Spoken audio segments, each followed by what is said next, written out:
217. That's how many confirmed kills Sarah McKenna had as a Green Beret sniper before she traded her rifle for a tractor, becoming a single mother running a quiet family farm in Fox Hollow, Montana. When the Shadow Raiders motorcycle gang rolled into town, they saw what everyone else saw. Just another struggling farmer to break, another piece of land to claim. They should have counted the fence posts she repaired with military precision, noticed how her eyes constantly scanned the horizon even while baking pies for the county fair. Their mistake wasn't threatening her farm. Their mistake wasn't even threatening her children. Their mistake was giving a former Special Forces operative who eliminated high-value targets across 3 continents a reason to pick up her rifle again. In Fox Hollow, some battles aren't won by those with the most force, but by those who've spent 20 years learning how to hunt predators who never see the shot coming. Before we jump back in, tell us where you're tuning in from. And if this story touches you, make sure you're subscribed, because tomorrow, I've saved something extra special for you. Dawn broke over River Creek Farm as Sarah McKenna checked the fence line along her eastern property. Her calloused hands moved with practiced efficiency, testing each post with the same precision she once used to maintain her weapons. The morning dew had barely settled on the wheat field stretching toward Eagle Mountain, but she'd already been up for hours. "Mom," Lily's voice carried across the field. Her 14-year-old daughter ran toward her, dark hair flying behind her. "Mrs. Wilson just called. Said there were bikers at the diner last night asking questions about our place." Sarah's expression remained neutral, but her eyes automatically scanned the tree line. "What kind of questions?" "About who owns it, about back taxes." Lily caught her breath. She said they weren't regular riders. Had these patches, looked organized. 8-year-old Danny appeared from behind the barn, their Australian Shepherd Scout at his heels. "Mom, Scout's been acting weird since sunrise, like when those coyotes were stalking the sheep." Sarah knelt to scratch behind Scout's ears, noting the dog's unusual alertness. "Go help your sister with morning chores, buddy. I need to run into town." Wilson's Feed and Supply sat at Fox Hollow's main intersection, a weathered wooden building that had served the community for 3 generations. James Peterson looked up as Sarah entered, his worried expression confirming her suspicions. "Heard you had some visitors last night, James." "4 of them." He lowered his voice, though the store was empty. "Shadow Raiders MC, they're moving north from Idaho, taking over small towns. Local businesses, farms, especially ones struggling with bank payments." Sarah maintained her casual stance, but her mind was already calculating angles, sight lines, potential threats. "Anyone else they've visited?" "Thompson Place last week. Old man refused to sell. Next day, his barn burned down. Electrical problem, according to the fire marshal." The bell above the door chimed. Martha Wilson, her elderly neighbor, hurried in with unusual urgency. "Sarah, thank goodness. You need to see this." They followed Martha outside. A black motorcycle cruised past, its rider making no effort to hide his surveillance. The Shadow Raiders patch on his leather cut caught the morning sun. "That's the 3rd pass this morning," Martha whispered. "They're watching, dear, like they did before the Thompson fire." Sarah squeezed Martha's hand reassuringly. "Don't worry about me. Just keep an eye on the kids if they're ever in town alone." "Of course, dear, though I suspect you can handle yourself better than you let on." Martha's knowing look made Sarah wonder, not for the first time, how much the observant older woman had figured out. Back at the farm, Sarah found Lily and Danny finishing their chores. Her daughter's tense posture showed she'd spotted the motorcycle too. "Mom, are we in trouble because of the bank payments?" Sarah pulled both children close. "No one's taking this farm. It's been in our family for 3 generations, and it'll stay that way." "But those men," Danny started. "Some people think being scary gives them power," Sarah interrupted gently. "But real strength comes from protecting what matters, not threatening others." She sent them inside, then walked the property's perimeter. Her trained eyes spotted 3 more surveillance positions where bikers had watched the farm. Their boot prints showed military-style tactical positioning. These weren't just random thugs. In the barn, Sarah moved the false wall she'd installed behind old hay bales. The hidden compartment contained everything she'd hoped to never use again: her modified M40A6 sniper rifle, tactical gear, and enough ammunition to hold off a small army. She'd built this cache the day she bought the farm, praying her past would never catch up with her. The sound of approaching motorcycles carried across the valley. Sarah quickly sealed the compartment and emerged from the barn. 4 bikes rumbled past her property, their riders watching openly now. She recognized their patches from James's description: Shadow Raiders MC, the most notorious outlaw gang in 3 states. The lead rider, a tall man with a scarred face and shadow stitched on his cut, slowed to a stop. His cold smile carried clear threat. "Nice place you got here, lady. Shame if something happened to it." Sarah met his gaze calmly, her stance relaxed but balanced. "Private property. Best move along. Just being neighborly." His grin widened. "Times are hard for small farms. Banks get impatient. Accidents happen. But we look after our friends, provide protection. For a reasonable fee." "Not interested." Shadow's expression hardened. "Everyone's interested eventually. Ask Thompson how refusing worked out for him." They roared away in a cloud of dust, but Sarah knew this was just the beginning. She watched them disappear around the bend, her mind already formulating plans. The Shadow Raiders thought they'd found an easy target, a struggling single mother they could intimidate and destroy.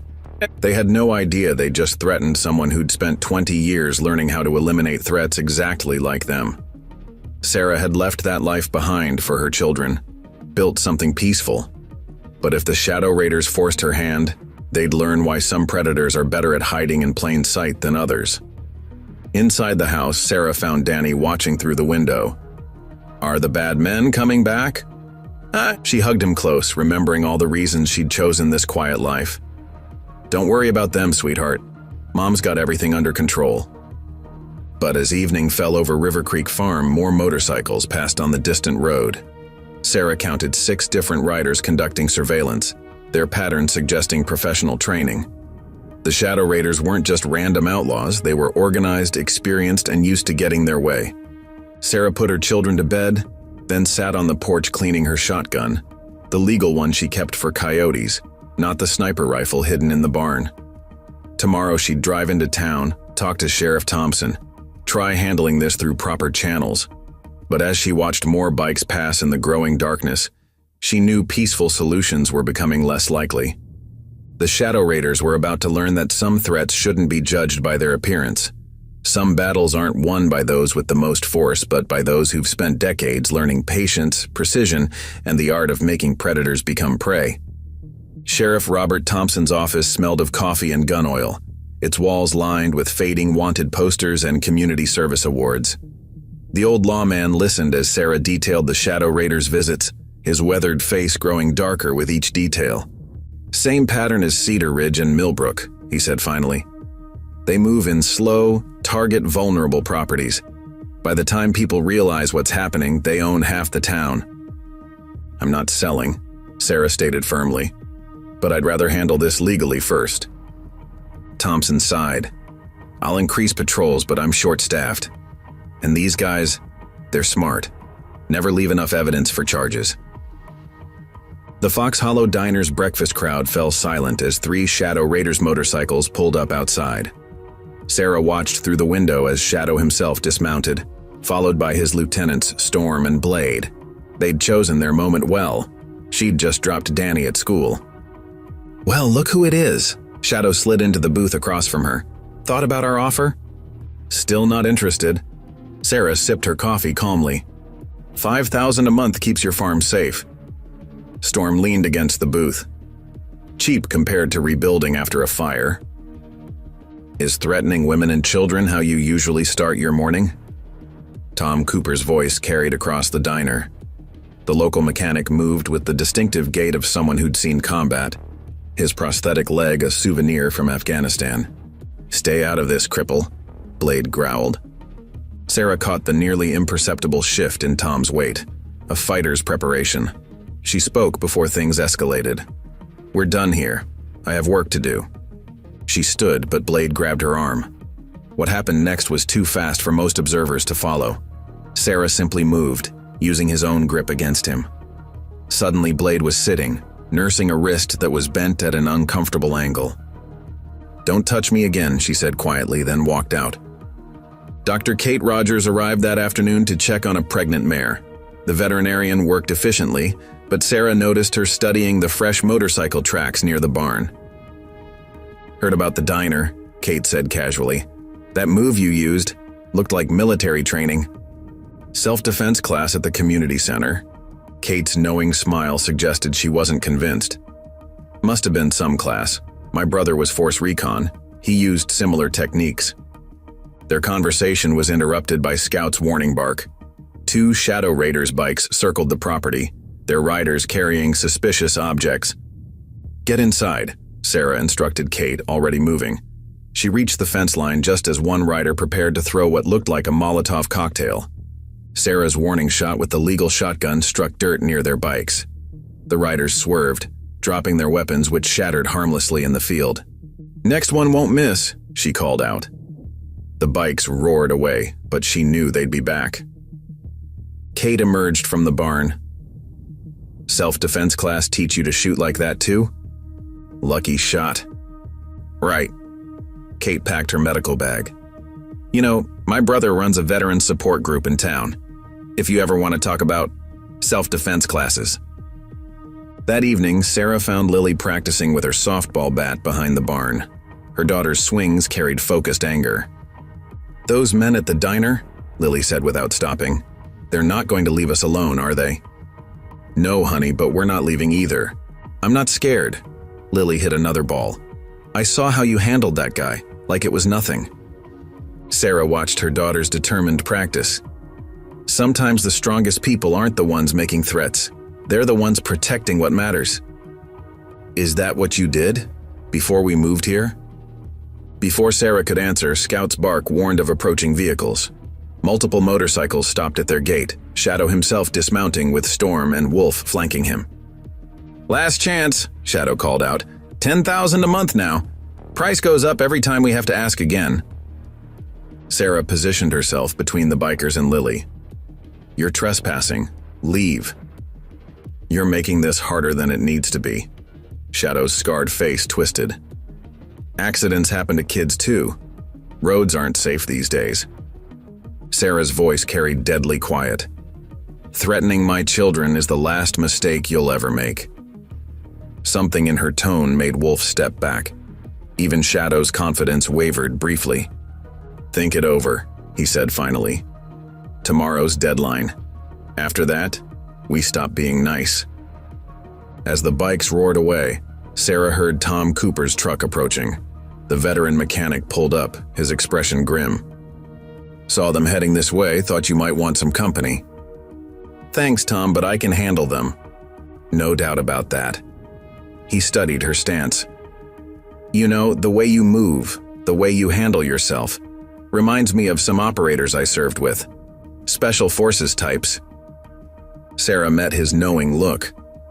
"Just a farmer protecting her land." "Right." Tom nodded slowly. "Well, this farmer might want to know that Shadow's crew is moving in heavy tonight. 30 bikes at least coming up from their compound. Word is they're done negotiating." Scout's bark caught their attention. More motorcycles passed on the distant road, their riders conducting surveillance with military precision. The Shadow Raiders were done playing games. Sarah watched them disappear into the gathering dusk. She'd tried handling this legally, tried protecting her cover, but as she counted the increasing number of bikes circling her property like vultures, she knew tomorrow would bring hard choices. Some battles can't be won through peaceful means. Sometimes protecting what you love means becoming what you left behind. The Shadow Raiders thought numbers and intimidation guaranteed victory. Telling and preparing this story took us a lot of time, so if you are enjoying it, subscribe to our channel, it means a lot to us. Now back to the story. Sarah woke to Scout's low growl an hour before dawn. The dog's ears were focused on the eastern approach, where the first hint of morning painted the sky in dark blues. She'd been expecting this. The Shadow Raiders always attacked at first light. "Lily," she called softly, finding her daughter already dressed. "Take Danny to Martha's. Use the creek path like we practiced." "I can help fight." "You help by keeping your brother safe." Sarah checked the legal shotgun. Remember what I taught you about watching the tree line? Stay low, use cover, count 5 seconds between movements, Lily recited. Mom, be careful. Danny appeared, backpack ready, Scout at his side. The boy's eyes were scared but determined. The bad men are coming, aren't they? Sarah hugged them both. Everything's going to be fine. Martha's expecting you. Scout, guard. The dog led her children toward the hidden creek path as the first rumble of motorcycles carried across the valley. Sarah counted engines by sound, at least 20 approaching from the main road, another group from the north, more than expected. Quite the army they brought, Tom Cooper's voice came from behind the barn. The veteran mechanic emerged with his own shotgun. Thought you could use backup. You shouldn't be here, Tom. Neither should they. He checked his weapon with practiced efficiency. Besides, some fights matter more than others. The first wave of shadow raiders roared through her front gate, led by Storm and Wolf. Sarah noted their tactical approach, standard military flanking pattern. These weren't just thugs on bikes. Last chance, lady, Storm's voice carried across the pre-dawn darkness. Sign over the farm or we burn it all. Sarah's response was a warning shot that kicked up dirt near their front tires. The bikes scattered, their riders taking covered positions with practiced coordination. They're ex-military, Tom observed, moving in fire teams. I noticed. Sarah was already moving to higher ground, remembering countless similar operations from her past life. Watch the barn's blind spot. More bikes arrived, surrounding the farmhouse. Shadow himself appeared, directing his men with hand signals Sarah recognized from combat training. Burn it, he ordered. Burn it all. Molotov cocktails arced through the early light. Sarah's shots struck 2 in mid-air, while Tom's blast caught another, but one got through, setting the edge of the wheat field ablaze. Fire team moving on your 3, Tom called out. Sarah pivoted, catching 3 raiders trying to flank her position. Her shotgun's pump action dropped 2, while the third scrambled for cover. Every shot was carefully placed, disabling without killing. You've done this before, Tom commented between reloads. So have they. Sarah spotted more tactical movements in her peripheral vision. They're pushing us toward the house. Blade led the next assault team, their approach showing clear military training. But Sarah had spent years teaching soldiers like them. She used their own tactics against them, drawing them into prepared fields of fire. Lady's got skills, Wolf shouted to Shadow. This ain't no normal farmer. Shut up and push forward, Shadow commanded. We've got numbers. But numbers meant nothing against experience. Sarah's counterattacks forced them to waste ammunition, to bunch up in predictable patterns. Tom provided perfect covering fire, his own combat experience evident. The sound of sirens carried from town. Sheriff Thompson's deputies were finally responding, but Sarah knew they'd never arrive in time. Running low, Tom reported, his shotgun running dry. Martha's root cellar, Sarah directed, go through the creek path. And leave you here? Not happening. A new sound cut through the gunfire. Martha Wilson's ancient truck roaring up the back road, the old woman handling it like a rally driver. She skidded to a stop behind the barn. Need a ride? Martha called out cheerfully. Brought something that might help too. She pulled out Sarah's gun case, the hidden one from the barn. Sarah's eyes widened. Found it while cleaning last spring, Martha explained. Figured you had your reasons. Thought today might be the day. Sarah retrieved her sniper rifle, the familiar weight settling into her hands. Time to stop playing defense. Tom, get Martha clear. She checked her scope with practiced precision. Things are about to get complicated. Who are you? Tom asked, real awe in his voice. Just a farmer protecting her land. Sarah moved to higher ground, decades of training taking over. Through her scope, she picked out Shadow's position, coordinating his men with military hand signals. Time to change the game. Her first shot disabled Shadow's bike, the precise round striking the engine block. The second shot took Storm's radio, cutting their communications. Each pull of the trigger demonstrated years of expert training. "Special Forces," Wolf's panicked voice carried across the farm. "She's fucking Special Forces." Sarah's voice cut through the chaos, cold and professional. "You have 30 seconds to clear my property. Anyone still here after that becomes a target. Your choice." The Shadow Raiders broke formation, scrambling for their bikes. Even Shadow recognized the shift in power, mounting his disabled motorcycle and pushing it manually. "This isn't over," he shouted, but fear had replaced his usual confidence. "Actually," Sarah settled her scope on his position, "it is." Her final shot struck the ground at his feet with sniper precision, a clear message about what she could have hit instead. As the raiders retreated in chaos, Martha and Tom returned. The old woman looked completely unruffled by the morning's excitement.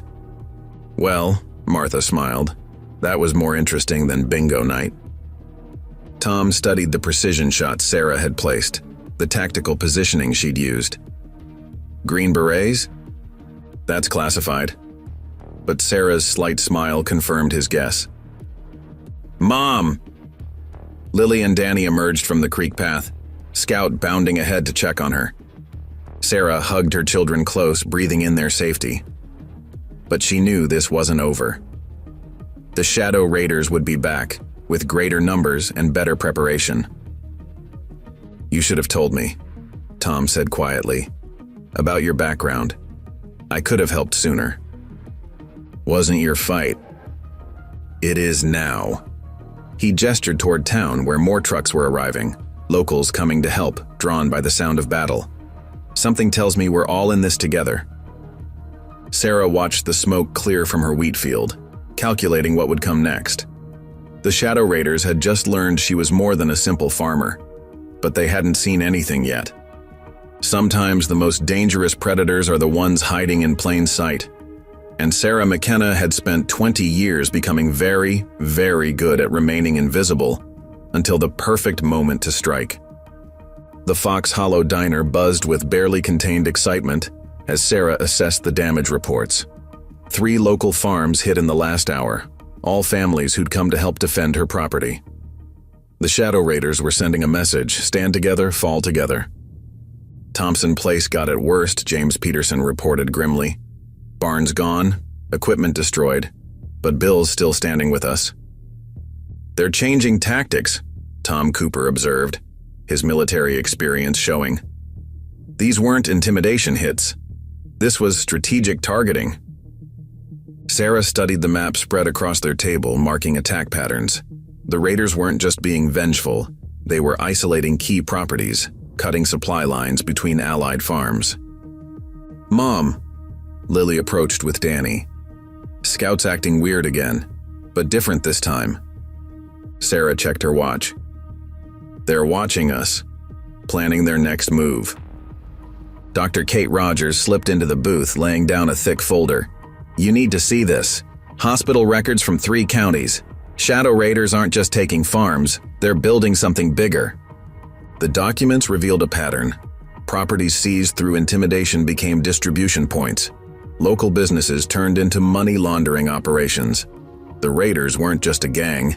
They were an organized criminal enterprise with military precision. "Shadow was Special Forces too," Kate added quietly. "Different branch, different war, but he knows what he's doing."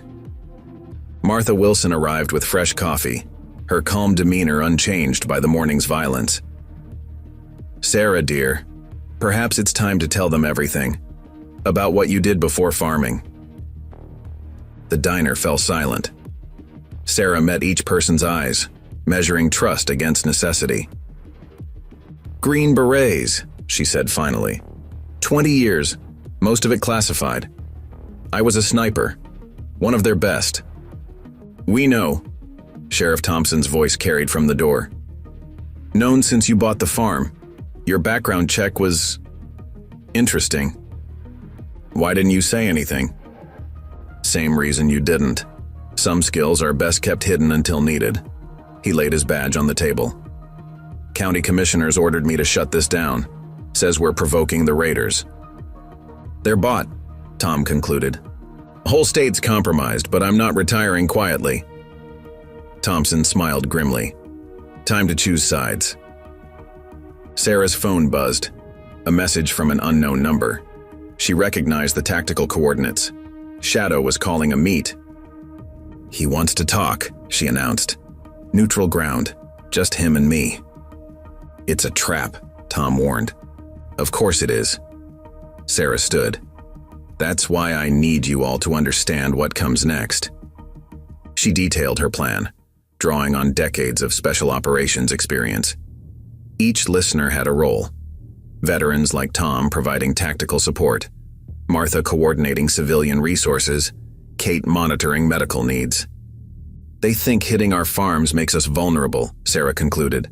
Time to show them how wrong they are. The meeting point was Eagles Peak Overlook, providing clear views of the valley below. Sarah arrived early, identifying sniper positions where Shadow's men waited. Impressive setup. Shadow emerged from the shadows. 3 kill teams, overlapping fields of fire. Almost perfect. 4th team on the ridge gives it away, Sarah replied calmly. Sloppy positioning. Shadow's scarred face showed genuine respect. Green Berets. Should have recognized the training. We're not so different, you and I. I protect people, you prey on them, big difference. I offer order, structure, these towns are dying anyway and we give them purpose. By destroying families, burning homes? By reminding them that strength is all that matters.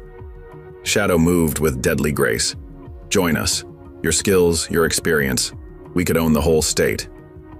Not interested. Then watch it burn. Every farm that helped you, every business that supported you, all of it gone. His smile turned cruel. How many children live in Fox Hollow? Accidents happen in small towns. Sarah's voice carried deadly quiet. Threatening children is a line you don't want to cross. Too late. Already gave the order. By sunset, Fox Hollow learns what defiance costs.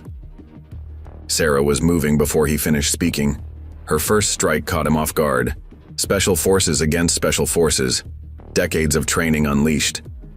Shadow recovered quickly, his own combat experience showing. They fought with lethal precision, each recognizing the other's professional skill. Your snipers can't get an angle, Sarah said between strikes. Ridge teams positioned wrong.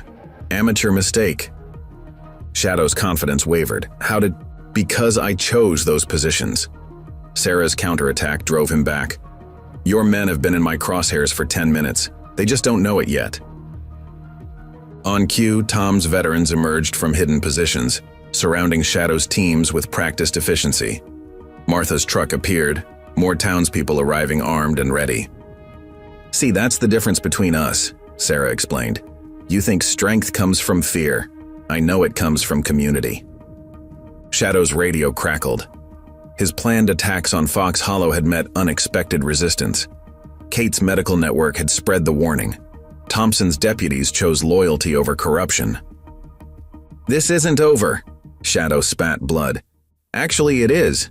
You just don't know it yet. Sarah's stance shifted subtly. Now we do this my way. Because Sarah McKenna hadn't spent 20 years in special forces without learning the most important lesson. Sometimes the deadliest weapon isn't the one you carry. It's the community standing behind you, ready to fight as one. Sunset painted Fox Hollow's main street in blood-red hues as Sarah counted approaching motorcycles by sound. The Shadow Raiders weren't just launching an attack. This was a full-scale invasion. 3 dozen bikes at least, with more coming. They're splitting into teams, Tom reported through their makeshift radio network. Military formation, just like you predicted. Shadow's using standard special forces protocols, Sarah responded, recognizing the pattern. He's not trying to hide his training anymore. From her position at the school, Lily's voice crackled over the radio. Mom, got the younger kids in the basement. Danny spotted 2 raiders trying to check the back entrance. Good work, honey. Remember what I taught you about. Multiple exit routes, keep them quiet, watch the sight lines. Lily's voice carried her mother's calm authority. I've got this, Mom. Dr. Kate Rogers arrived at Sarah's position, medical bag ready. Hospital records weren't the whole story. Shadow, Marcus Rivers, he was more than special forces. Black Ops, wet work specialist. This is personal for him. How personal? Remember that classified operation in Kandahar? The one that officially never happened? Kate's expression was grim. He was there, on the other side. The revelation hit Sarah hard. Kandahar, the mission that earned her the highest kill count in Green Beret history. She'd eliminated an entire enemy special operations team, except for their leader, who was never found. "Mom!" Danny's urgent whisper came through the radio. "They're not just attacking. They're looking for something. The men at the school, they're checking specific rooms." Sarah's tactical mind processed this new information. "They think we have evidence. Documents." "We do." Martha Wilson appeared like a ghost carrying a thick folder. "Been collecting paper trails since they first arrived. Bank records, property transfers, political payoffs, everything." "You've been investigating them?" Martha's smile carried decades of hidden experience. "Dear, I wasn't just a secretary during Vietnam. Intelligence operations never really leave you." The first explosion rocked Wilson's feed store. Shadow raiders charged through the smoke, expecting to find panicked civilians. Instead, they met organized resistance. Tom's veterans had prepared defensive positions, turning the raiders' own tactical approach against them. "East team pinned down," Storm's voice carried across town. "These people know our plays." "Because I taught them." Sarah's voice cut through their radio frequency. "Remember Kandahar, Shadow? The team you lost?" Silence fell across all channels. Then Shadow's cold laugh. "McKenna, should have known. You always were the best at hunting your own kind. Last chance, leave Fox Hollow, never return." "Can't do that. This isn't just about territory anymore, these towns, these people. They're part of something bigger, something you can't stop." Sarah spotted his position through her scope, commanding his forces from the water tower. Perfect tactical elevation, exactly where she'd have chosen. "You're right about one thing," she replied. "This is bigger than territory. These people aren't just defending property. They're defending home." Across town, her preparations proved their worth. Raiders charging the school met Lily's carefully organized evacuation routes, empty hallways and false trails leading to prepared ambush points. Their attempts to flank through backstreets encountered Danny's early warning system of lookouts and signals. "They're adapting," Tom warned, switching to secondary protocols. "Let them." Sarah was already moving, years of combat experience flowing through her movements. "Kate, medical team ready?" "Trauma center set up in the church basement. Martha's coordinating civilian support."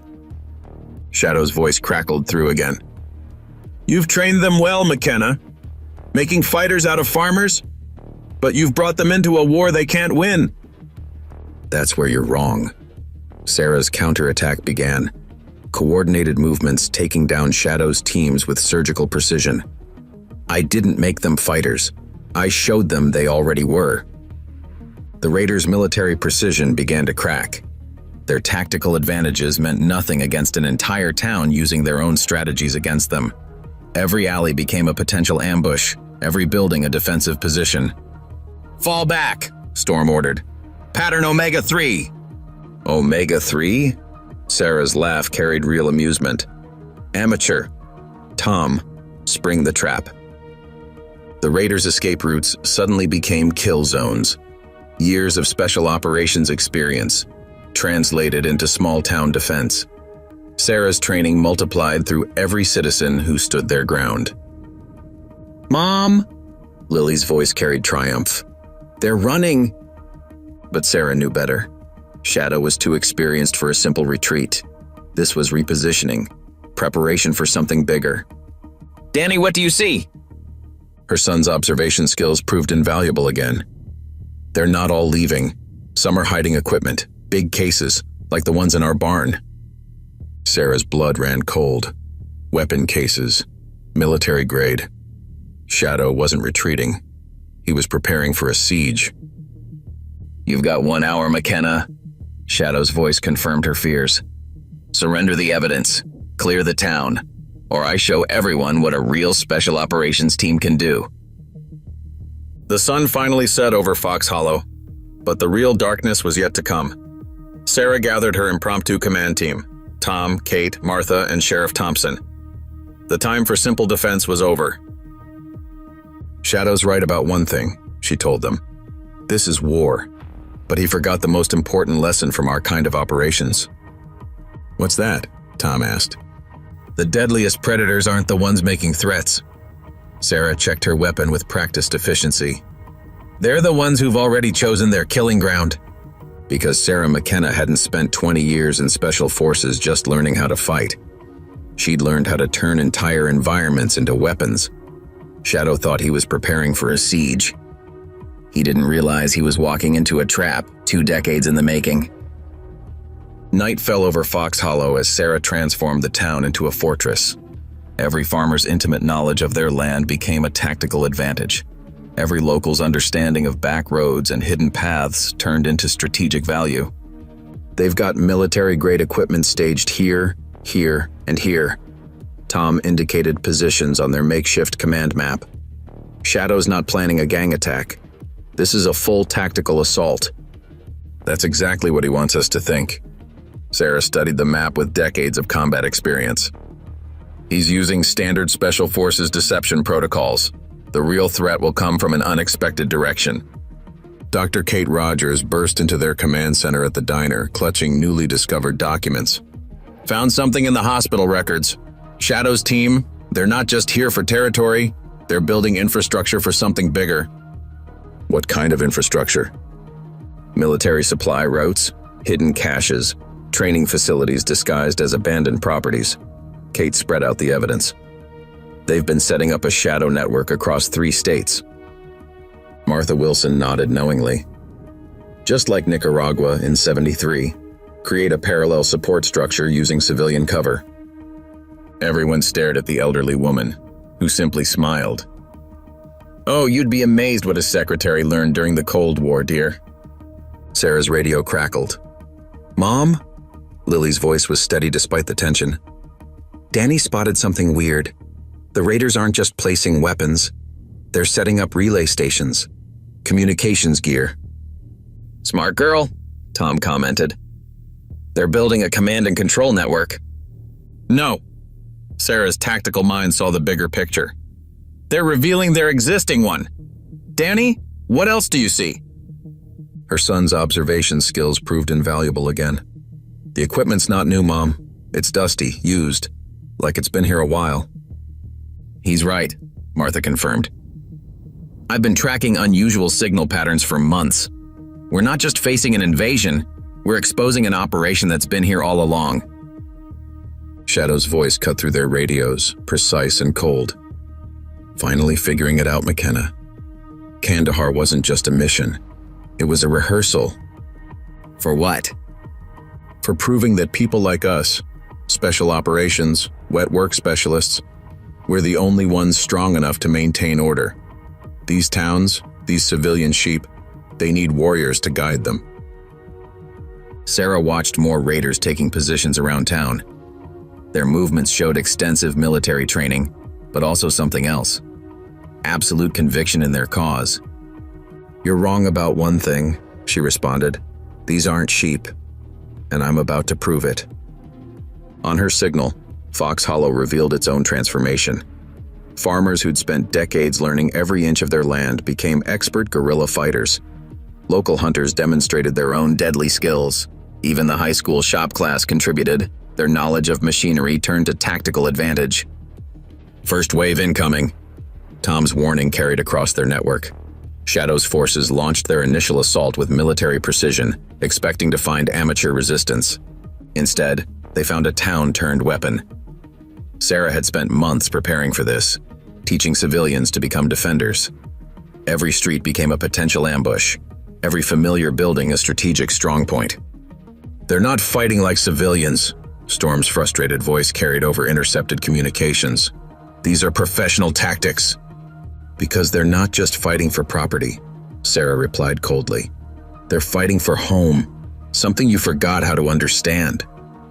The first wave of raiders fell back in disarray, their military precision useless against intimate local knowledge. But Sarah knew this was just the beginning. Kandahar taught me something important. Shadow's voice carried real emotion now. That women like you, playing soldier, would always choose the soft approach, always try to minimize casualties. You learned the wrong lesson.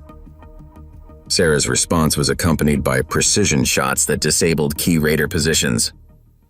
I don't minimize casualties because I'm soft. I do it because I know exactly how many ways I can hurt you without killing.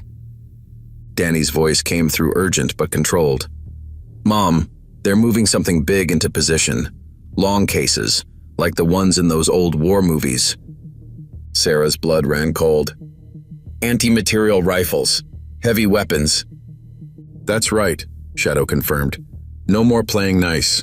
You've got 1 hour to surrender the town, or I demonstrate what real special operations violence looks like.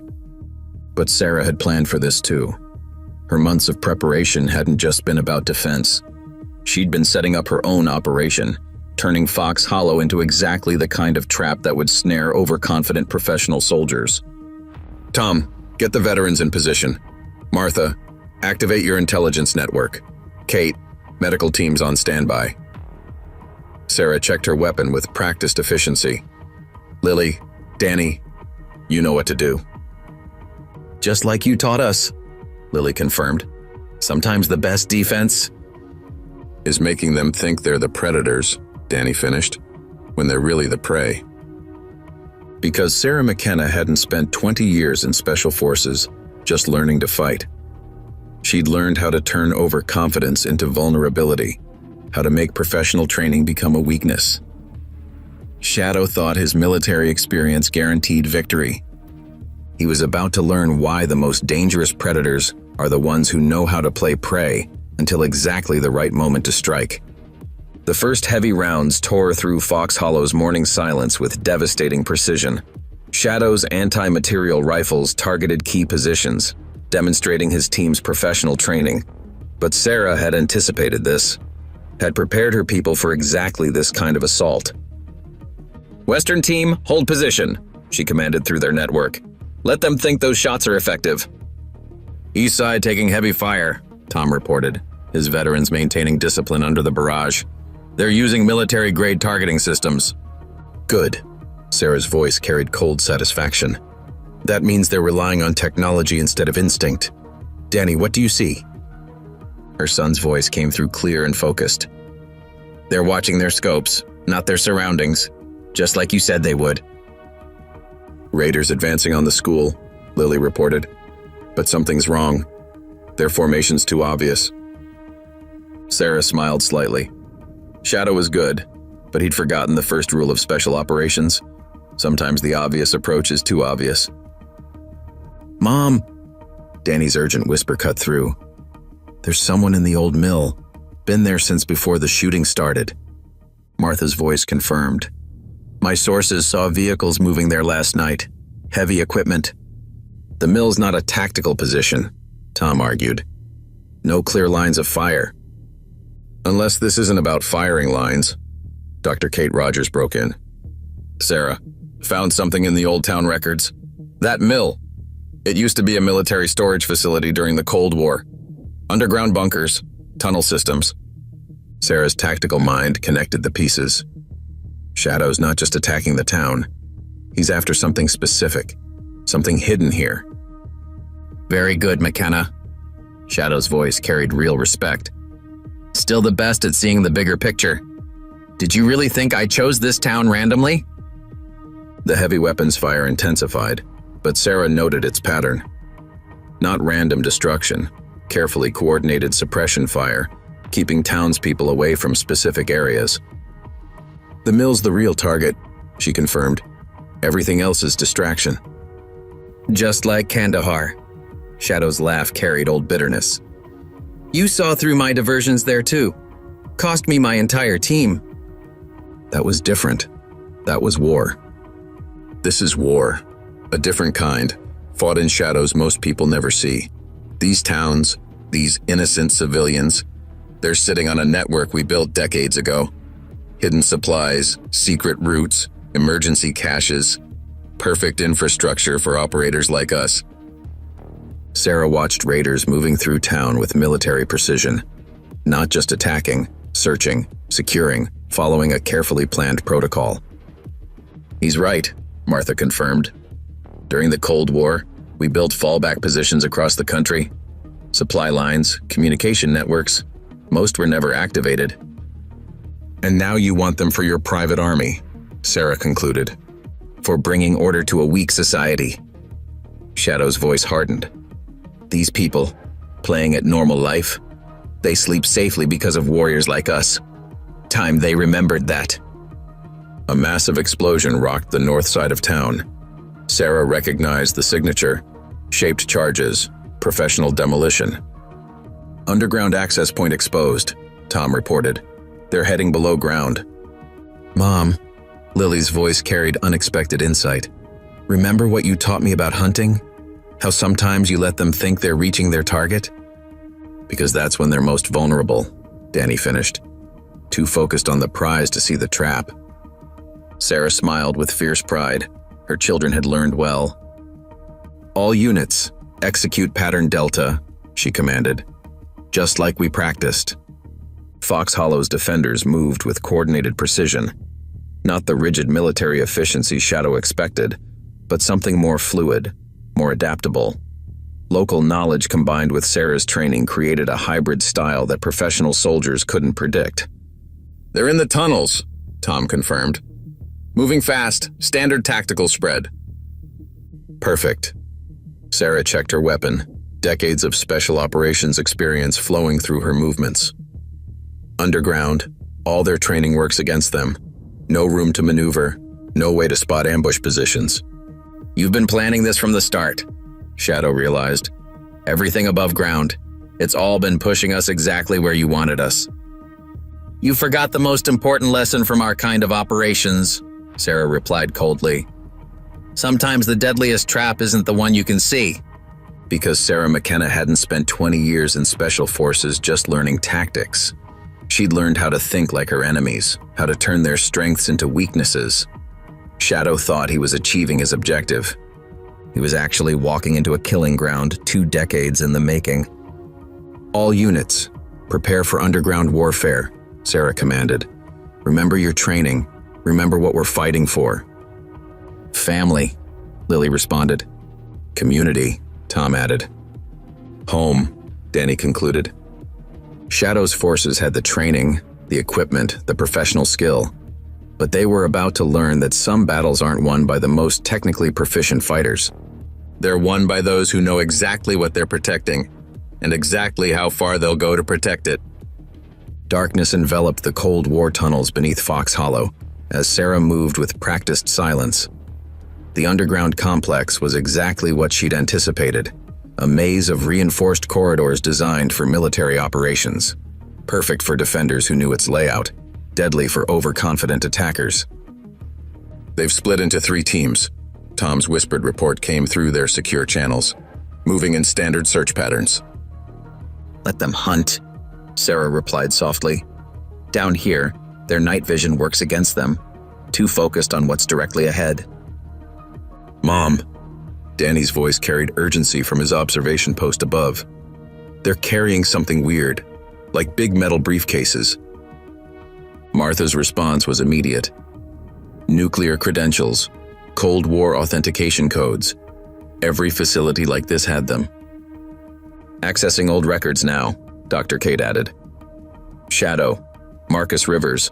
His father was the original site commander. That's his connection to Fox Hollow. Sarah processed this revelation while tracking raider movements through the tunnels. He's not just after the infrastructure, he's after command protocols.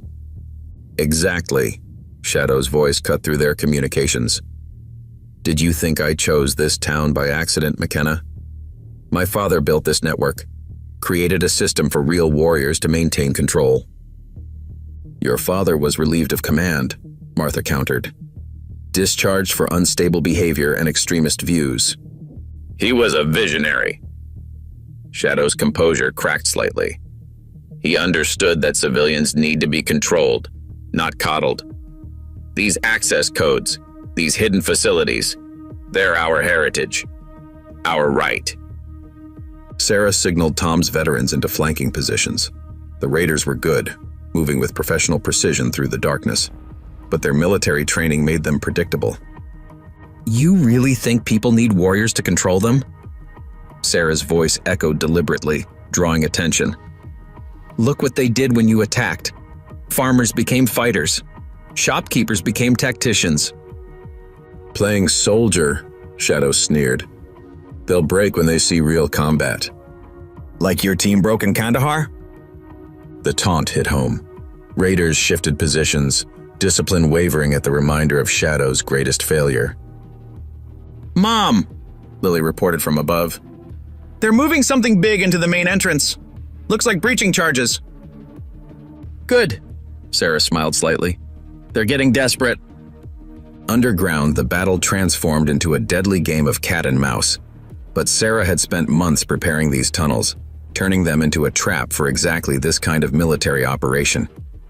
Contact front! Storm's voice carried panic. They're not where they're supposed to be.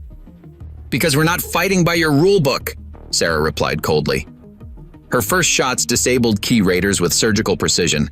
Non-lethal, but devastating to morale. Backup power failing, Danny reported. Just like you planned, Mom. The raiders' night vision equipment suddenly became a liability. The rapid light change disorienting trained operators. Sarah's defenders, prepared for this moment, struck with devastating efficiency. This is impossible. Shadow's voice carried real fear now. These are civilian volunteers against special operations forces. No, Sarah countered, eliminating another team with textbook accuracy. These are people defending their home against men who forgot the difference between strength and cruelty. Dr. Kate's voice cut through with urgency. Sarah, found more records. Shadow's father. He didn't just get discharged. He tried to activate these facilities during peacetime. Planned to use them for some kind of military coup. Like father, like son, Martha commented. Using the same infrastructure for the same purpose. Underground, the raiders' professional formation began to crack. Their military precision meant nothing against defenders who'd memorized every corner, every shadow, every quirk of the tunnel system. Fall back to pattern echo, Shadow commanded, but his operators were already scattered. Their training useless in this environment. They're retreating toward the main chamber, Tom reported with grim satisfaction. Right where we want them. Sarah moved with lethal grace through the darkness. Decades of special operations experience flowing through every movement. Shadow had trained his men well, but he'd made one critical mistake. You forgot the most important lesson from our kind of operations, she broadcast coldly. Sometimes the deadliest predator isn't the one with the most tactical training. It's the one fighting for something that matters, Lily added from above. The one who knows exactly what they're protecting, Danny concluded. Because Sarah McKenna hadn't spent 20 years in special forces just learning combat tactics. She'd learned that true strength comes not from controlling others, but from giving them the tools to defend themselves. Thunder rippled through Fox Hollow's underground tunnels as Shadow's forces made their final push. The main chamber, once a Cold War command center, had become their last stronghold. But Sarah had been counting on exactly this. They're cornered, Tom reported, his veterans maintaining a careful perimeter. But cornered operators are the most dangerous kind. Especially these ones, Sarah replied, noting their movements through her thermal scope. They're not just retreating, they're getting something ready. Mom, Danny's voice carried controlled urgency. They brought something up from the lower levels. Big metal containers, old military markings. Martha's sharp intake of breath was audible. Chemical weapons. The facility stored them during the crisis. They were supposed to be decommissioned. But my father knew better. Shadow's voice carried triumph now. Knew someday real warriors would need them. 30 years in storage. Still perfectly viable. Dr. Kate's analysis came through rapidly. VX nerve agent. Military grade. One container could take out half the county. Sarah watched raiders moving with practiced efficiency, preparing the weapons for deployment. Shadow had trained them well. Too well. You think threatening civilians makes you strong? Sarah kept them talking, buying time. That's not being a warrior. That's being a coward. I'm being practical. Shadow's laugh carried old bitterness. My father understood. Kandahar proved it. Civilians need to be controlled, not coddled. Fear is the only language they truly understand. You're wrong about one thing. Sarah's voice turned cold. These aren't just civilians anymore. On her signal, Fox Hollow's defenders revealed their final positions. Months of preparation, weeks of training, all leading to this moment. Every tunnel access, every ventilation shaft, every possible escape route covered by people who'd learned to be warriors in their own way. Impossible. Storm's voice shook. These are just farmers, shopkeepers. No, Sarah corrected. These are people defending their home, and you just threatened their children. Shadow's composure cracked slightly. You think having numbers matters? My men are trained operators. We have chemical weapons. One cascade release and… Look at your men's positions, Sarah interrupted coldly. Really look. Danny's observation proved crucial again. Mom, 3 of them just checked their boots, just like you said they would. Sarah smiled grimly. Because real operators know. When you're pinned down, first check your exit route. They just realized they're standing in 6 inches of water. The raiders' professional calm wavered as they understood their situation. The flooding wasn't from battle damage. It was deliberate. One spark, Sarah continued. One electrical charge in that water. Your entire team goes down before they could release anything. Non-lethal, but very, very effective. You're bluffing, Shadow snarled. You'd never risk chemical weapons discharge. Check your air sensors, Dr. Kate cut in. The ventilation system's been modified. Any release gets contained and neutralized. We've had months to prepare for this. Lily's voice carried fierce pride. While you were playing soldier, we were actually protecting people. Sarah watched Shadow's team realize their position. The best special operations training in the world meant nothing when you were outmaneuvered by an entire community working together. Last chance, Sarah offered. Surrender the weapons. End this without casualties. Never. Shadow's voice hardened. You've forgotten what we are, McKenna. We're not peacekeepers. We're warriors. Killers. No, Sarah countered. We were protectors. You forgot that. And that's why you'll lose. The next moments dissolved into chaos. Shadow's team moved with desperate precision. But Sarah had prepared for this too. The water, the angles, the confined space, everything worked against professional military training. Mom, Danny reported calmly. They're dropping their weapons, all except Shadow. Because Shadow had made one final crucial mistake. He'd trained his men to be perfect soldiers, but he'd forgotten to give them something worth dying for. It's over, Sarah announced, her voice carrying through the tunnels. Your men understand, even if you don't. Real strength isn't about controlling people through fear. It's about teaching them to protect themselves, Lily added. And giving them something worth protecting, Danny concluded. Shadow stood alone now, his perfect military operation in ruins. But Sarah recognized the look in his eyes, a cornered operator with nothing left to lose. You think this ends here? He raised a detonator. I've got enough charges placed to bring down the whole tunnel system. Bury everything, including the chemical weapons. How many people up there know you helped create this nightmare? How many know what we really did in Kandahar? Because Sarah McKenna hadn't spent 20 years in special forces just learning combat tactics. She'd learned that sometimes the hardest battles aren't won through superior firepower or better training. They're won by remembering exactly what you're fighting for. Sarah faced Shadow across the flooded command center, 2 special forces operators who'd taken very different paths from the same starting point. Between them lay enough chemical weapons to devastate 3 counties, and Shadow's thumb rested steady on the detonator. You want to know what really happened in Kandahar? Shadow's voice carried years of bitterness. Why I hate you so much. I know why. Sarah kept her rifle trained steady. Your team was running unauthorized weapons sales, using special operations cover to arm warlords. We were being practical, creating stability through controlled chaos, just like my father tried to do here. Dr. Kate's voice cut through their comms. Sarah found the final records. Shadow's father. He didn't just get discharged. He was building a private army, using these facilities to train military extremists.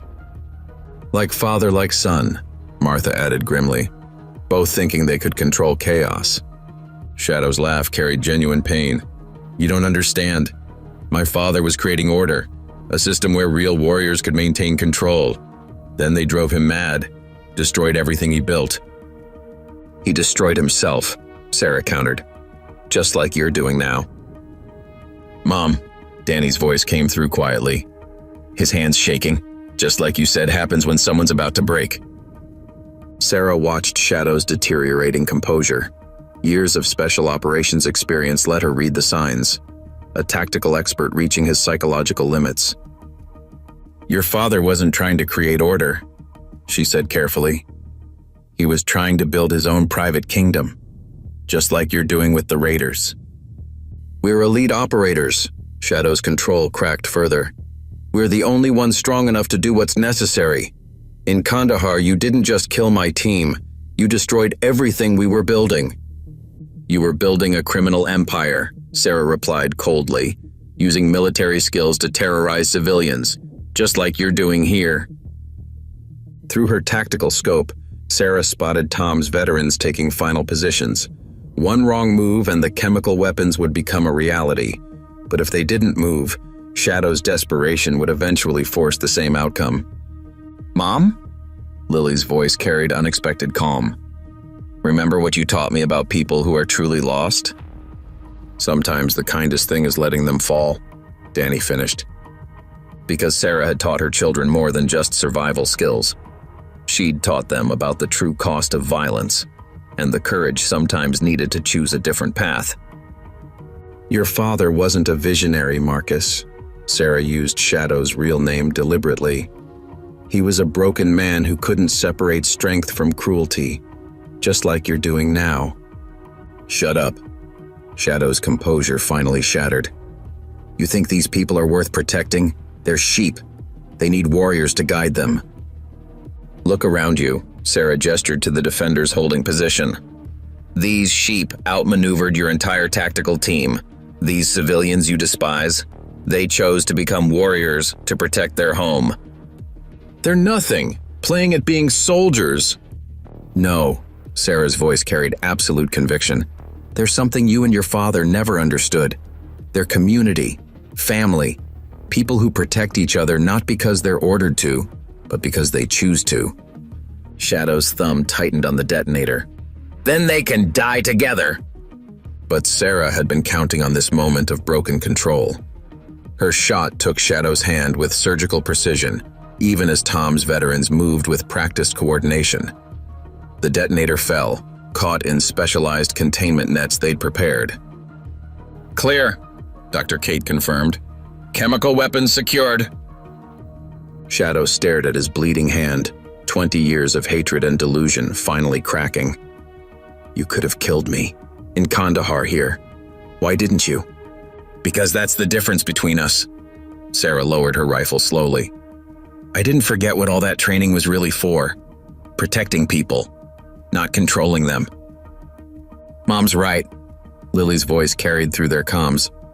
Real strength isn't about making people fear you. It's about teaching them not to fear at all, Danny added quietly. Sarah watched the fight finally leave Shadow's eyes. 20 years of pursuing his father's twisted vision, of trying to turn military excellence into civilian control, all ending in a flooded bunker beneath the town he'd tried to terrorize. Your father wasn't evil, Sarah said finally. He was sick, broke under the pressure of too many missions, too much death, just like you've been breaking ever since Kandahar. Because Sarah McKenna hadn't spent 20 years in special forces just learning how to win battles. She'd learned that sometimes the greatest victory isn't defeating your enemy. It's helping them understand why they became an enemy in the first place. It's over, she told Shadow gently. Time to let go of your father's war. Time to remember what we were really trained to be. And what's that? Shadow's voice carried exhausted surrender. Protectors, Sarah replied simply. Not because we're stronger or better trained, but because we understand the true cost of violence and choose to defend others from it. The lights flickered in Fox Hollow's underground tunnels as Sarah's community began the process of securing weapons and prisoners. But something else was secured too, the understanding that true strength isn't found in controlling others through fear. It's found in teaching them how to be strong themselves. Dawn broke over Fox Hollow as Sarah supervised the secure containment of the chemical weapons. The underground command center buzzed with controlled activity. Tom's veterans processing captured raiders, Dr. Kate coordinating medical treatment, Martha directing the cataloging of recovered documents. Final count, Tom reported. 28 raiders in custody, including Shadow. All their military-grade equipment secured. No civilian casualties. They're not just raiders anymore, Sarah observed, watching several captured operators helping secure the weapons. They're men who lost their way and need a path back. Shadow sat quietly in a corner, his wounded hand professionally bandaged, staring at an old photograph of his father. The man's delusions of military control had poisoned 2 generations, turning elite soldiers into criminals. He really believed it, Shadow spoke suddenly. That strength meant controlling people. That fear was the only way to maintain order. And now, Sarah asked quietly, now I understand what you did in Kandahar, why you chose non-lethal tactics even when you could have killed us all. He looked up, decades of hatred finally fading. You were trying to save us from ourselves. Dr. Kate approached with fresh medical supplies. Shadow's men are cooperating fully. Many of them are veterans struggling with PTSD. They followed him because he offered structure, purpose. Then let's give them better purpose, Sarah decided. Tom, your veterans support group, think you can handle a few more members? Already planning on it, Tom smiled. These men aren't evil, just lost, like many of us were after coming home. Above ground, Lily and Danny coordinated with Martha's impromptu intelligence network. Civilian volunteers had stepped up, transforming from victims into protectors of their community. The remaining raiders topside are surrendering, Lily reported through their comms. Word spread about what happened underground. They're laying down weapons, asking about Tom's support group. Danny's observation skills remained sharp. Some of them look relieved, Mom, like they wanted a way out but didn't know how to find it. Sarah watched more raiders voluntarily surrendering their weapons to town deputies. These men had been trained as elite operators, taught to see civilians as sheep needing control. Now those same civilians had shown them a different kind of strength. Sarah, Martha called from the command center's old communications room, found something interesting, records of other facilities like this one. Shadow's father wasn't the only commander building private armies.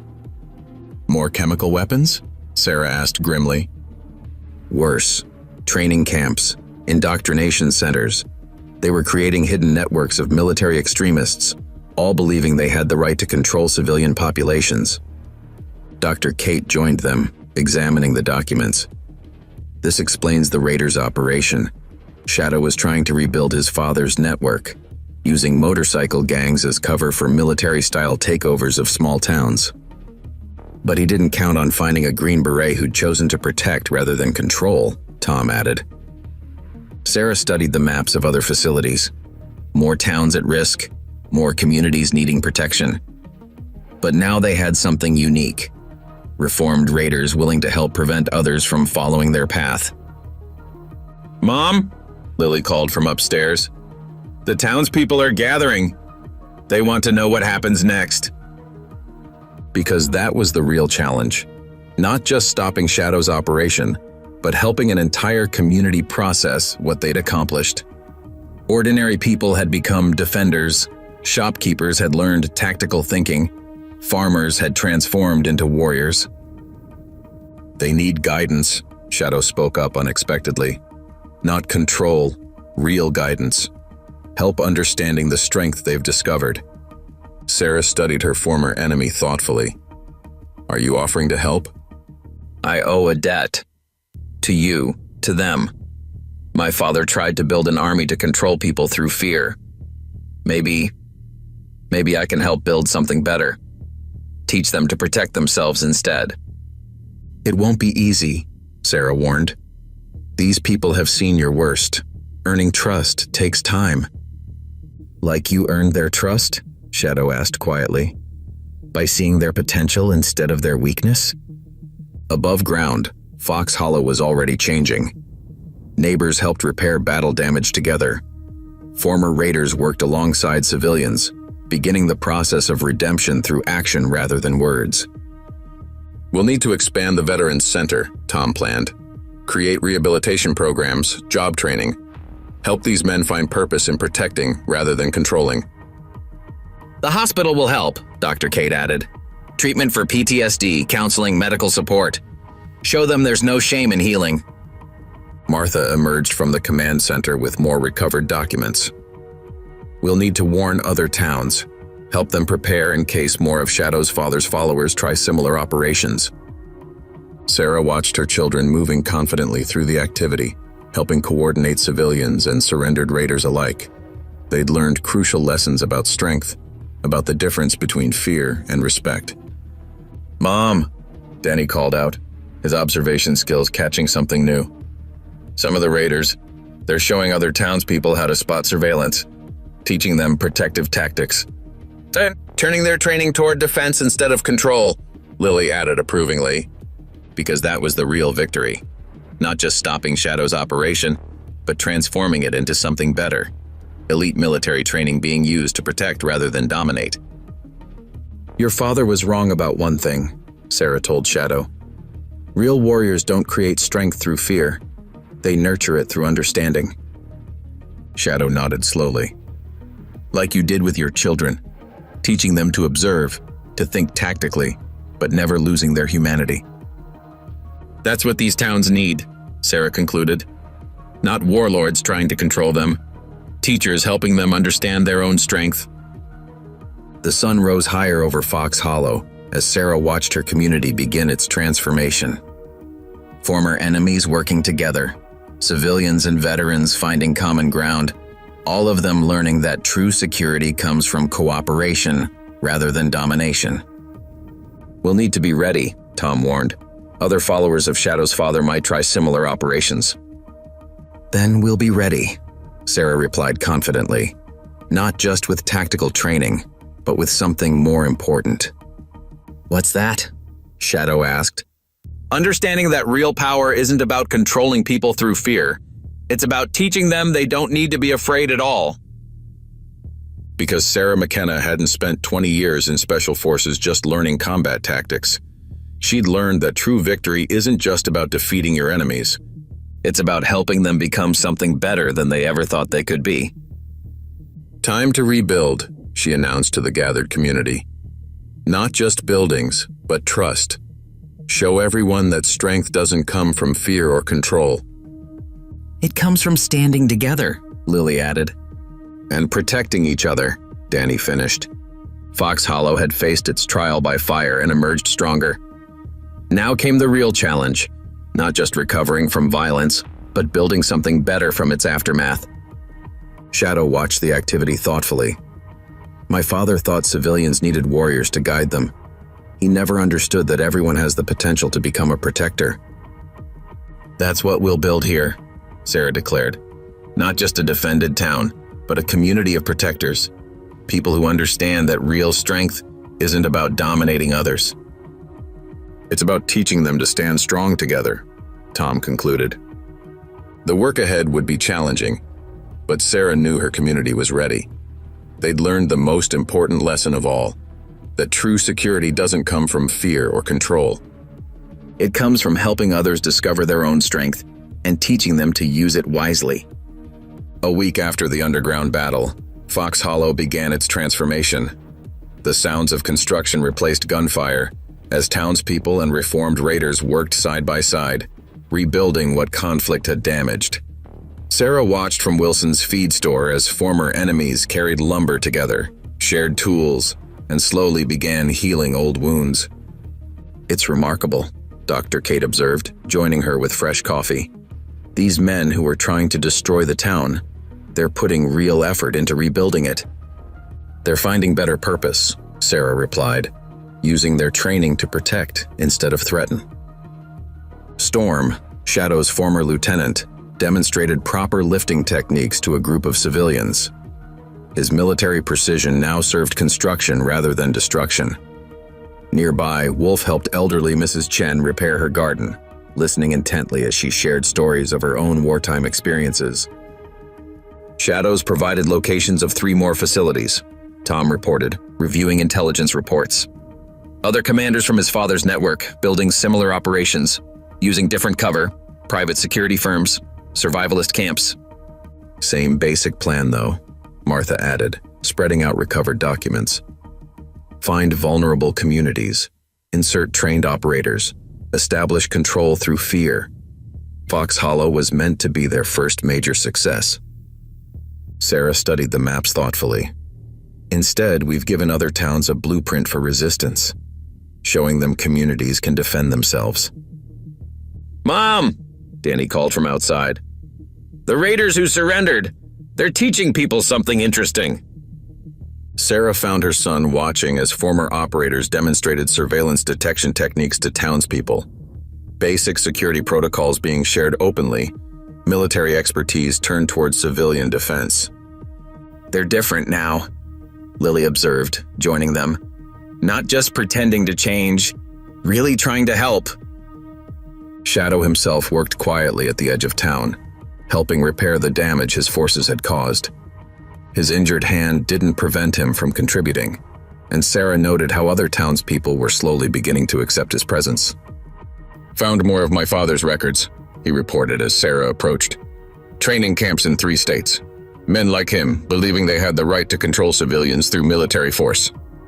How many? At least a dozen major operators, all ex-military, all building private armies. Shadow's face showed real regret. I thought I was continuing his legacy. Never realized I was just spreading his madness. Dr. Kate's trauma recovery program had begun showing results. Raiders who surrendered attended regular sessions, working through the PTSD and disillusionment that had led them to follow Shadow's twisted vision. They're not just talking about their military experiences, Kate reported.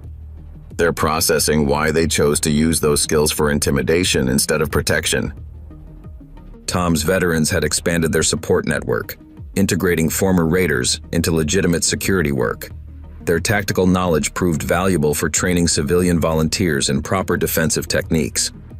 It's not just about physical security, Tom explained to a mixed group of townspeople and reformed operators. It's about building trust, showing that military training can serve the community instead of controlling it. Martha's intelligence background proved crucial for preparing other towns. Her network of contacts helped identify communities at risk, warning them of potential threats while sharing Fox Hollow's successful resistance model. The key is preparation, Martha told visiting town representatives. Not just tactical training, but building community bonds, making civilians and veterans true partners in protection. Sarah found Lily organizing a unique project, former raiders teaching teenagers basic observation skills, while the teens helped the operators better understand civilian perspectives. They're learning from each other, Lily explained proudly. The raiders see how normal people think, while kids learn useful skills without fear. Danny's own observation skills had impressed several reformed operators. They began including him in security sweeps, learning from his ability to spot details they missed through their rigid military training.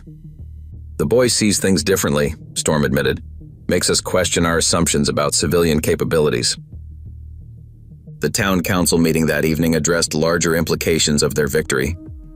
Representatives from neighboring communities attended, eager to learn from Fox Hollow's experience. We've got requests from 12 towns for training, Sheriff Thompson reported. Not just in tactical defense, but in community integration. They want to know how we turned enemies into allies. It's about more than just physical security, Sarah addressed the gathered crowd. What we've built here is a model for transformation, showing that strength doesn't come from dominance, but from cooperation. Shadow stood to speak, his presence still causing some tension. My father believed civilians needed military control to be strong.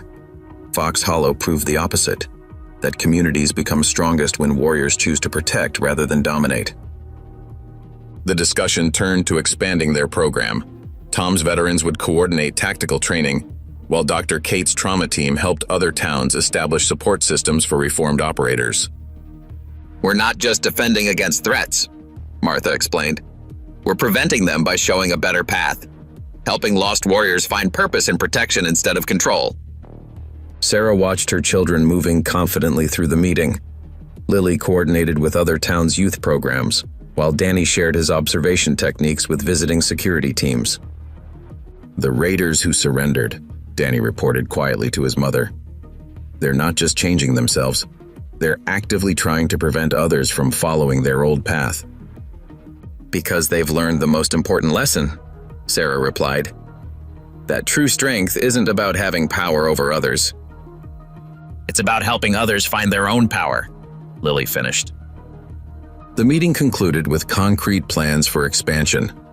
Fox Hollow would become a training center, teaching other communities how to integrate military expertise with civilian defense needs. We'll need to be careful, Tom warned. More of Shadow's father's followers will resist this change, see it as a threat to their control. Let them come, Sarah said confidently. We've shown that communities united in protection are stronger than any force trying to dominate them. Because Sarah McKenna hadn't just stopped one threat to her town. She'd helped create something more powerful, a model for transformation that could prevent similar threats everywhere. The real work is just beginning, she told the assembled crowd. Not just defending our communities, but teaching others how to defend themselves, not through fear or control, but through understanding and cooperation. Shadow nodded slowly. My father wanted to build an army to control people. Instead, we'll build communities that don't need controlling.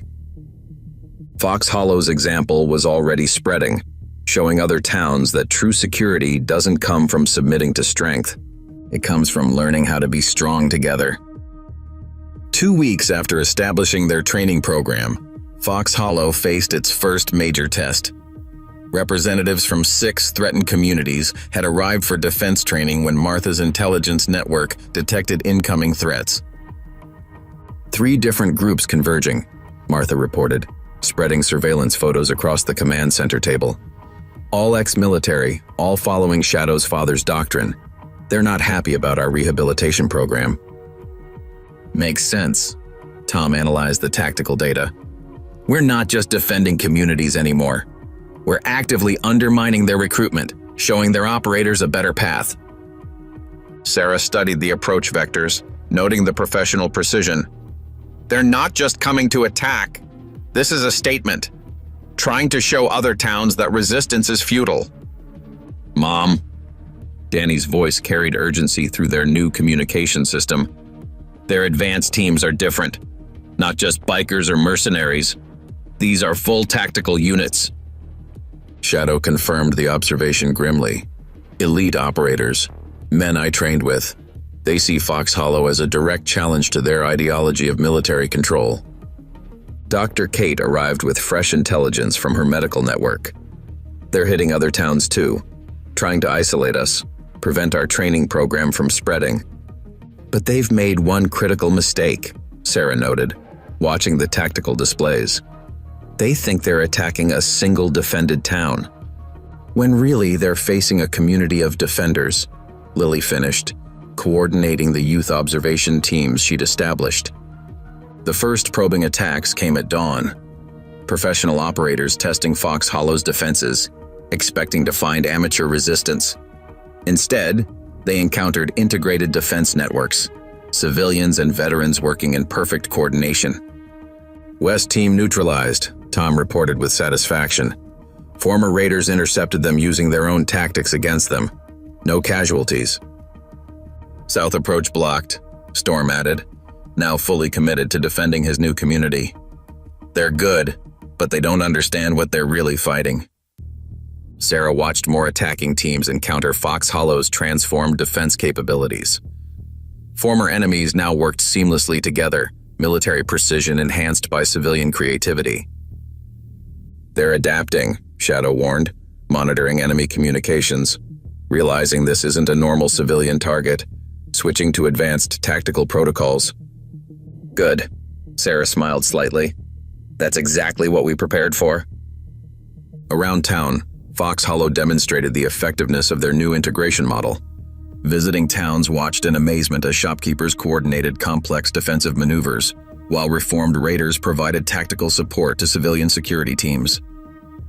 "3 more attack teams retreating," Danny reported, his observation network proving invaluable. "They're not used to civilians who can spot their movements." "Because they still think like my father," Shadow analyzed. "Believing military training makes them superior, never considering that teaching civilians those skills creates something stronger." Dr. Kate's trauma team stood ready, preparing to help any attackers who chose surrender. Their success rehabilitating raiders had created a proven model for transforming military extremists into community defenders. 2 more operators requesting sanctuary, Kate reported. "They saw how Storm's team has changed. Want the same opportunity." Martha's intelligence network tracked the attacking force's growing confusion.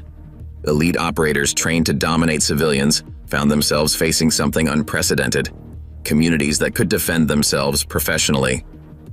"Their tactical doctrine is falling apart," Martha noted with satisfaction. "They don't have protocols for civilians who understand military strategy." "Because they never considered civilians could be more than targets," Sarah replied. "Never understood that true strength comes from teaching rather than controlling."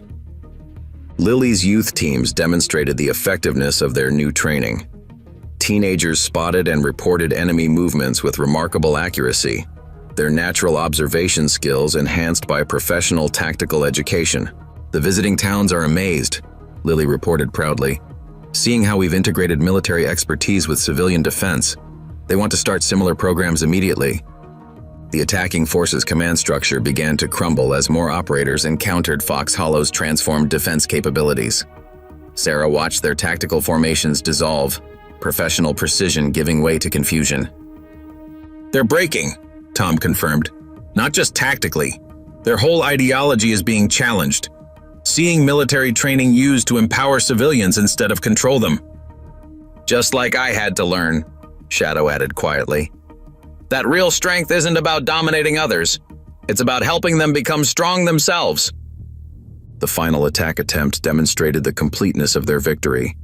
Elite operators, expecting to overwhelm civilian resistance, instead found themselves surrounded by professionally coordinated defense teams. "Surrender or retreat," Sarah broadcast on their tactical frequency. "You've seen what we've built here, how military expertise can serve communities instead of subjugating them."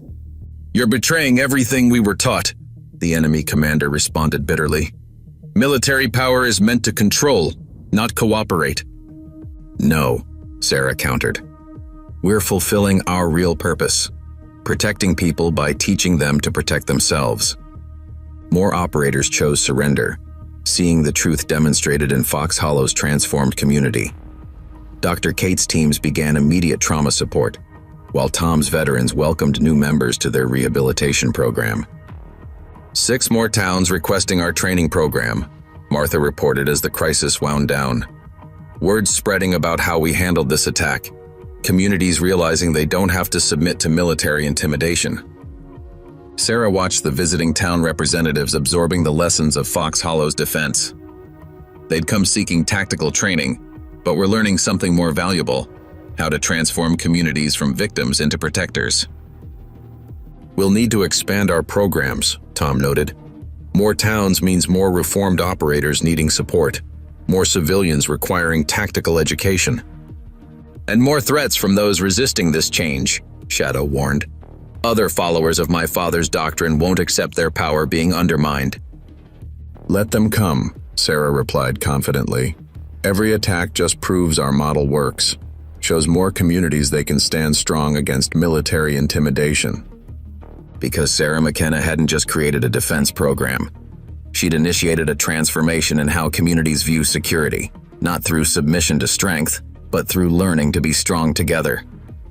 The real victory isn't beating them tactically, she told the gathered defenders.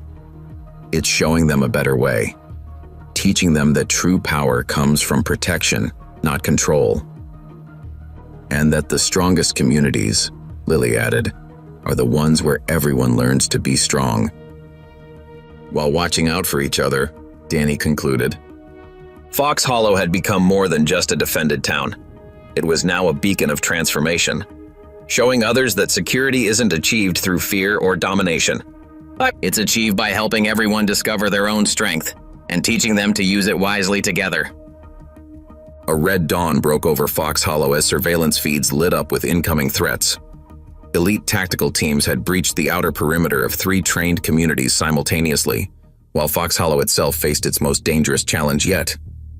Black vehicles, no markings, Danny reported from his observation post. Moving like special forces, but something's different about their formation. Sarah studied the tactical display, noting unfamiliar patterns. These weren't just military extremists. They were something new, something worse.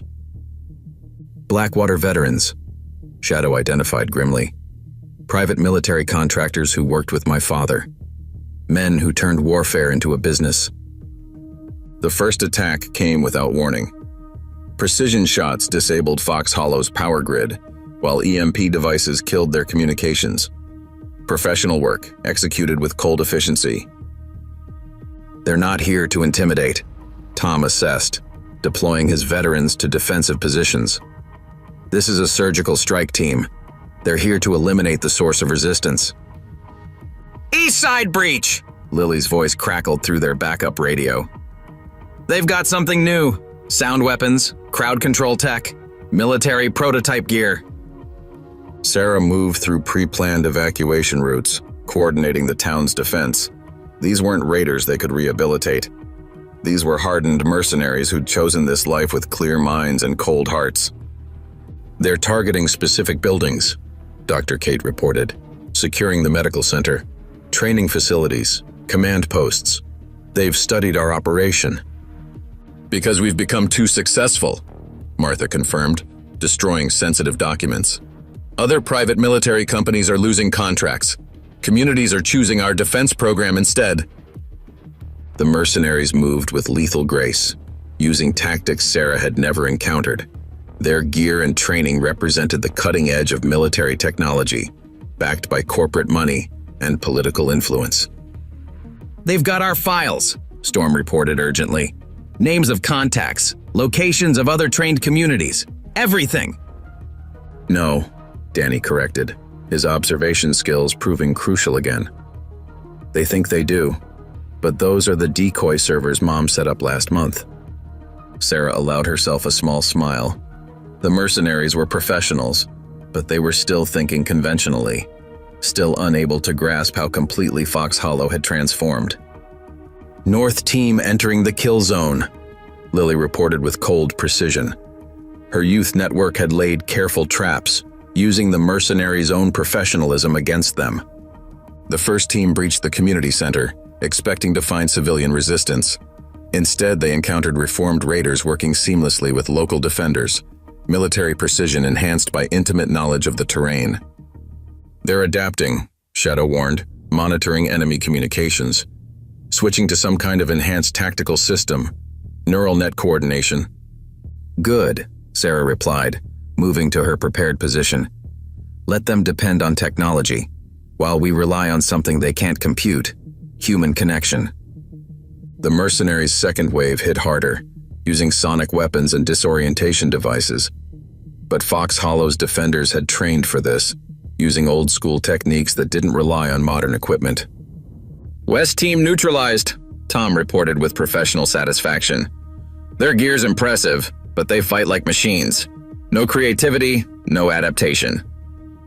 Dr. Kate's analysis proved crucial as the battle developed. These aren't ideologues like the Raiders. They're corporate soldiers, following algorithms and profit margins. That's their weakness. The turning point came when the mercenaries breached the town hall.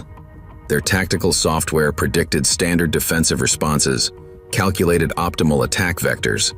It didn't account for teenagers using parkour to outflank their positions, or farmers turning irrigation systems into area denial weapons.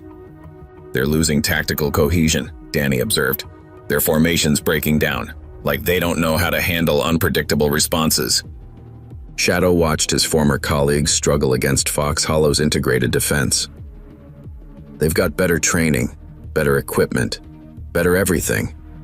But they're fighting alone, each man focused on his own role. While we fight together, Sarah confirmed, coordinating another successful counterattack. Not just as soldiers, but as community.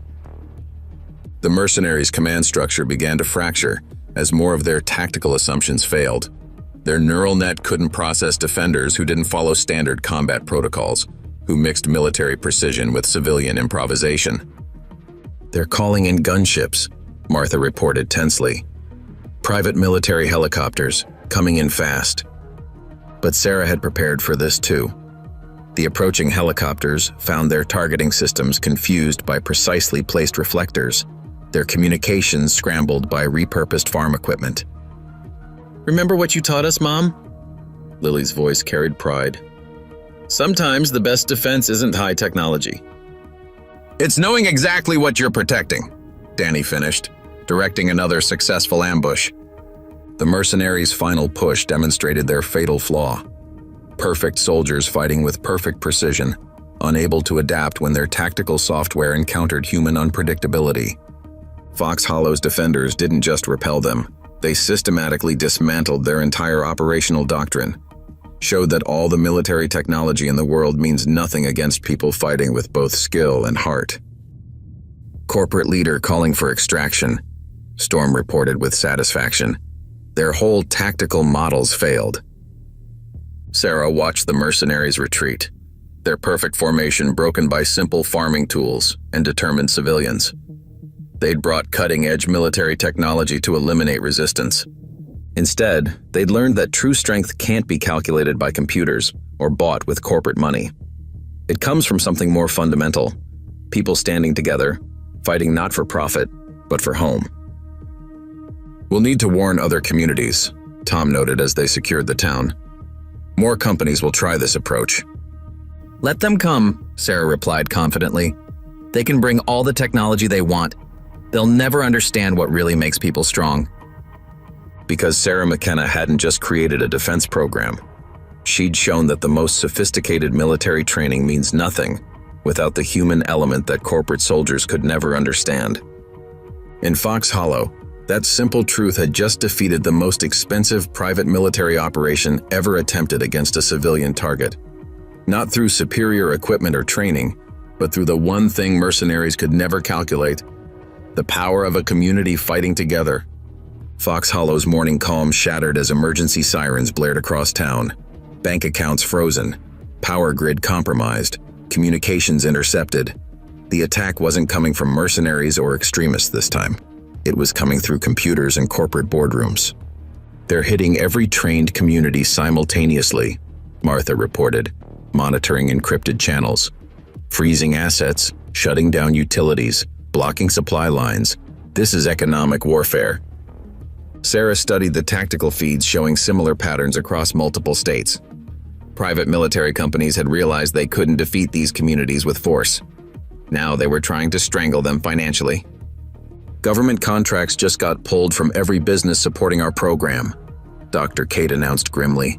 Someone's using political pressure to isolate us. Shadow burst in with recovered documents. It's worse.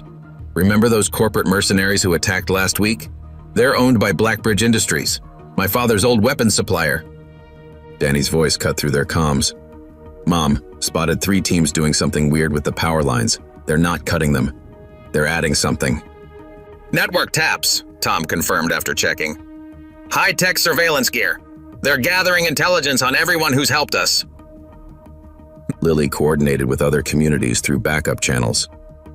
They're spreading lies about us online, calling us militant separatists, domestic threats. Major media is picking up their story.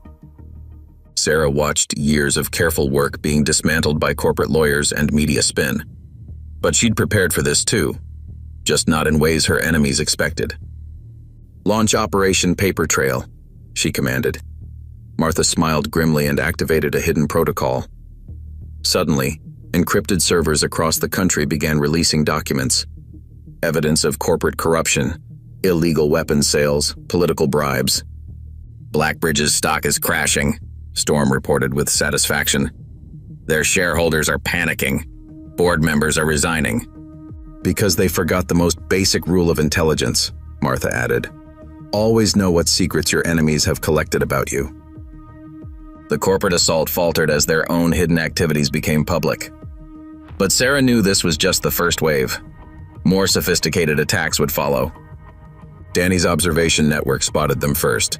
Private security teams escorting SEC investigators and federal agents, all carrying warrant folders with familiar corporate logos.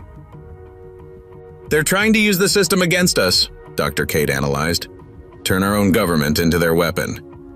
But Fox Hollow had evolved beyond simple tactical defense. When federal agents arrived expecting to find militant separatists, they instead discovered organized community service programs, veterans counseling centers, youth education initiatives. Their whole narrative falls apart if they actually investigate us, Tom explained to bewildered federal officers. That's why they tried destroying the evidence first. Sarah coordinated with other communities, sharing techniques for surviving economic warfare. Local banks provided emergency funding. Neighboring towns shared resources. The very connections their enemies tried to destroy became lifelines. They're changing tactics again, Shadow warned, monitoring corporate communications. Shifting to psychological operations, using media to turn public opinion against us. But Lily's youth network had already launched their counter-campaign, not with propaganda, but with simple truth. Live streams showed reformed raiders working alongside civilians, veterans finding purpose in protection instead of violence, communities growing stronger together. "Their whole strategy depends on painting us as dangerous militants," Dr. Kate explained. "Reality keeps proving them wrong." The corporate mercenaries tried one final attack vector, targeting individual community leaders with personal destruction, manufactured scandals, false criminal charges, character assassination. "They're trying to break our trust in each other," Martha observed. "Make us doubt our own people." But Fox Hollow's response demonstrated how much they'd evolved. Instead of hiding from accusations, they faced them openly, shared their mistakes and growth, showed that strength comes from confronting weakness, not denying it. "Corporate leaders pulling back," Storm reported. "Their whole playbooks failed. They don't know how to fight people who won't play by their rules." Sarah watched their enemies retreat, leaving behind sophisticated surveillance gear and frozen bank accounts. They'd brought every weapon in the corporate arsenal to destroy these communities. Instead, they'd forced them to become something stronger. Something that couldn't be defeated by attacking power grids or freezing assets. Because Sarah McKenna hadn't just built a defensive network, she'd created connected communities that could survive any attack, physical, financial, or psychological. Fox Hollow began dismantling the corporate surveillance gear, replacing it with their own monitoring systems. Local banks unfroze accounts. Power and communications restored themselves through backup networks. But more importantly, the bonds between communities grew stronger. Corporate attempts to isolate them had instead forced them to support each other in new ways. "They'll try again," Tom warned as they assessed the damage. "Find new ways to attack us." "Let them," Sarah replied. "Every attack just shows us what else we need to strengthen." Because the most important lesson wasn't about defending against specific threats. It was about building something that couldn't be destroyed by any single attack vector. The corporate mercenaries had tried to dismantle these communities through sophisticated modern warfare. Instead, they'd forced them to evolve into something even stronger. Fox Hollow and its allied towns had become living proof that true strength doesn't come from high-tech weapons or corporate power. It comes from people standing together, refusing to be divided by fear or greed. The morning sun rose over rebuilt power lines and restored bank accounts. But the real victory wasn't in repairing physical damage. It was in showing that communities united in purpose could withstand any attack, even from the most powerful corporate interests. Sarah watched her people working together, stronger for having faced this new kind of warfare, ready for whatever came next, Because they'd learned the most important lesson of all, that true security can't be destroyed by attacking infrastructure. It lives in the connections between people who've chosen to stand together, no matter what forces try to tear them apart. The black helicopters appeared over Fox Hollow without warning, moving with impossible stealth. No markings, no identification, just the distinctive shape of advanced military prototypes that officially didn't exist. Delta Force, Shadow identified grimly. But not regular operators. Black Ops Division. The ones who handle problems that can't officially exist. Sarah recognized the tactical signatures. These weren't corporate mercenaries or militant extremists. These were the best of the best, sent by people with unlimited resources and zero accountability. Colonel Marcus Vane, Martha reported, pulling up classified files. Former CIA Black Ops commander. Disappeared 5 years ago after questioning certain top-secret operations. He didn't disappear, Sarah corrected quietly. He went private. Started taking contracts that even the CIA wouldn't touch. Danny's voice crackled through their secure channel. Mom, they're using some kind of active camouflage. Thermal imaging can't track them. The first strike came with surgical precision. Key defenders found themselves targeted by non-lethal rounds containing an unknown chemical agent. Professional, efficient, designed to disable without leaving evidence. Neural inhibitors, Dr. Kate analyzed quickly. Military prototype. Shuts down combat reflexes. Makes tactically trained personnel unable to fight. Sarah watched the Black Ops teams approach through specialized optics. Their movement patterns were unlike anything she'd encountered. A perfect blend of military precision and cutting-edge technology. They're not here to shut us down, Tom realized, studying their formation. This is a capture operation. They want intel on our entire network. Lily's surveillance caught something crucial. The helicopters. They've got diplomatic markings under the stealth coating. Multiple countries involved. Because we've become an international problem, Shadow explained. Our success is inspiring similar resistance movements globally. Power structures are getting nervous.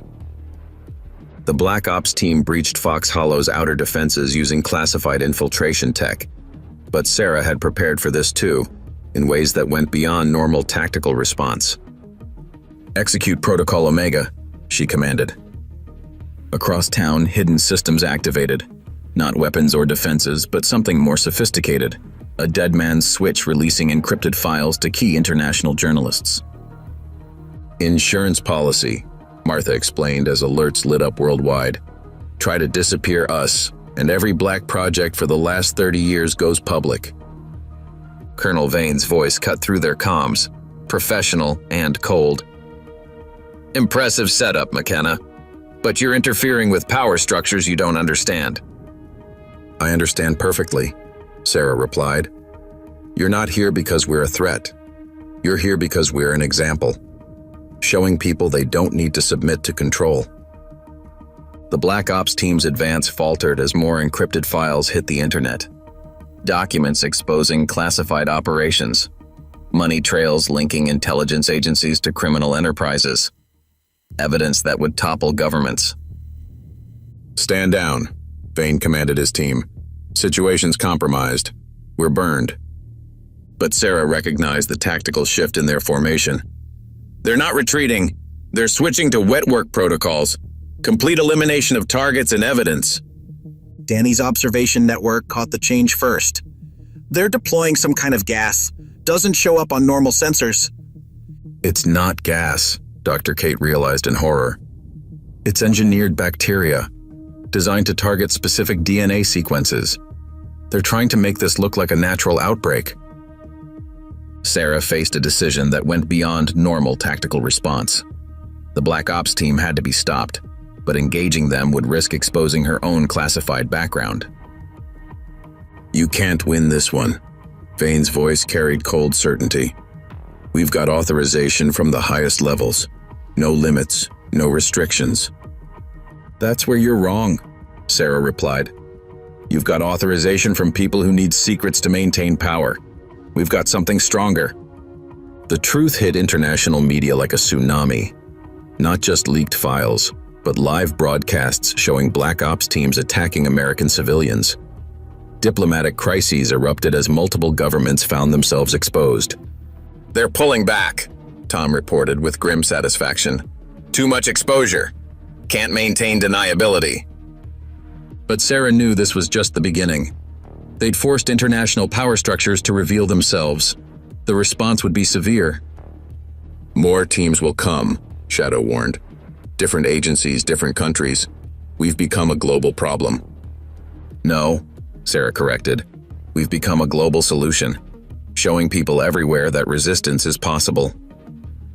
The black helicopters retreated into the night, leaving behind classified equipment and shattered illusions. Fox Hollow had faced its greatest challenge yet, the full might of international Black Ops.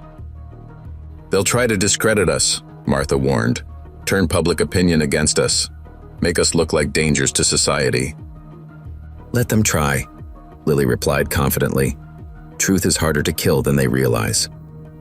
Because Sarah McKenna hadn't just built a local defense program. She'd created something that threatened power structures worldwide.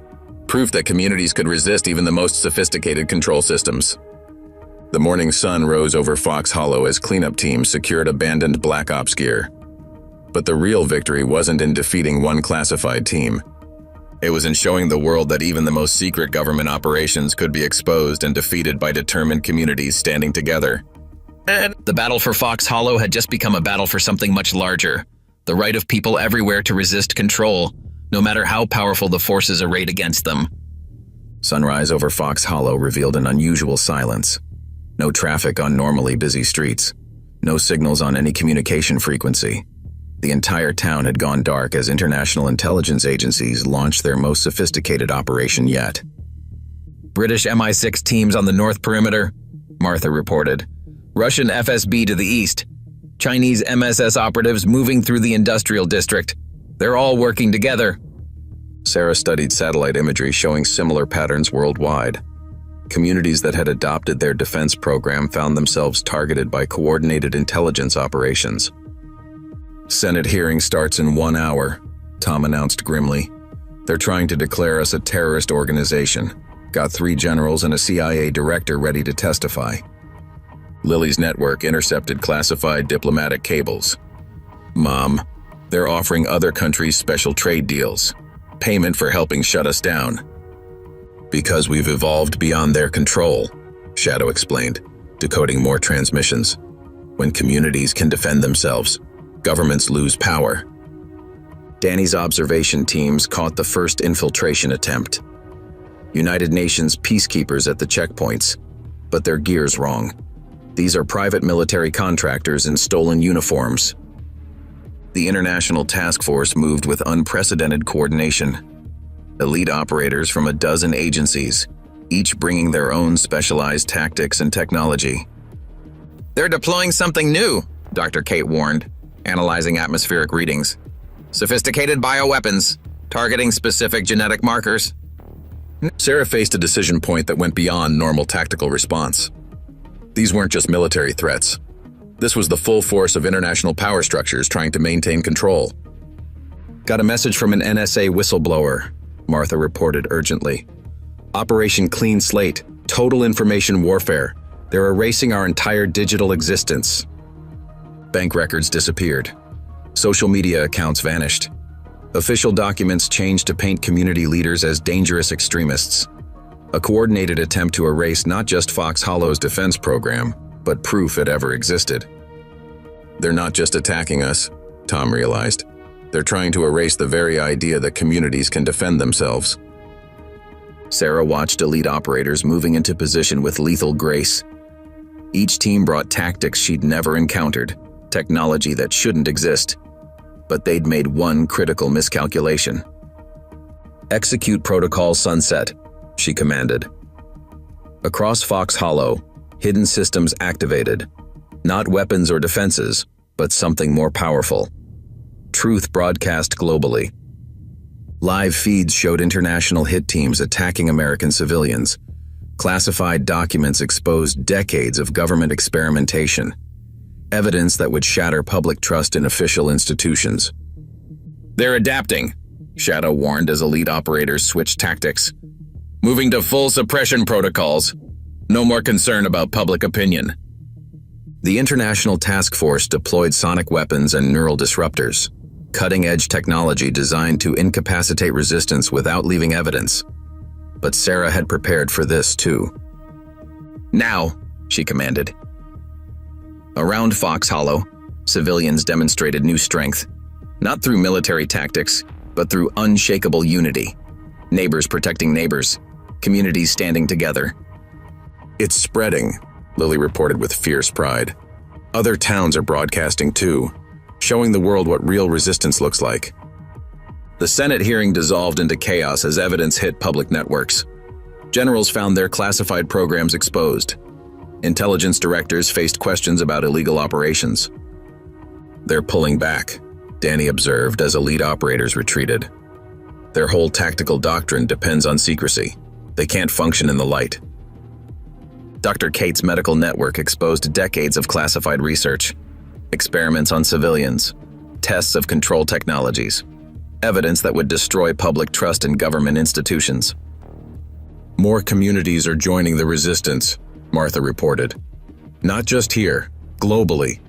People everywhere realizing they don't need central control.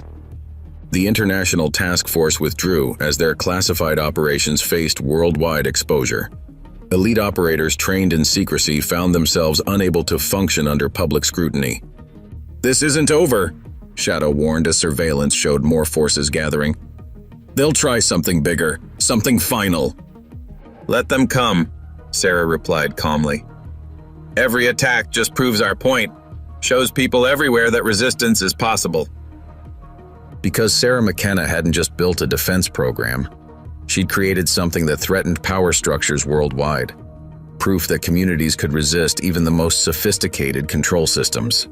The morning sun rose over Fox Hollow as cleanup teams secured abandoned surveillance gear. But the real victory wasn't in defeating one international operation.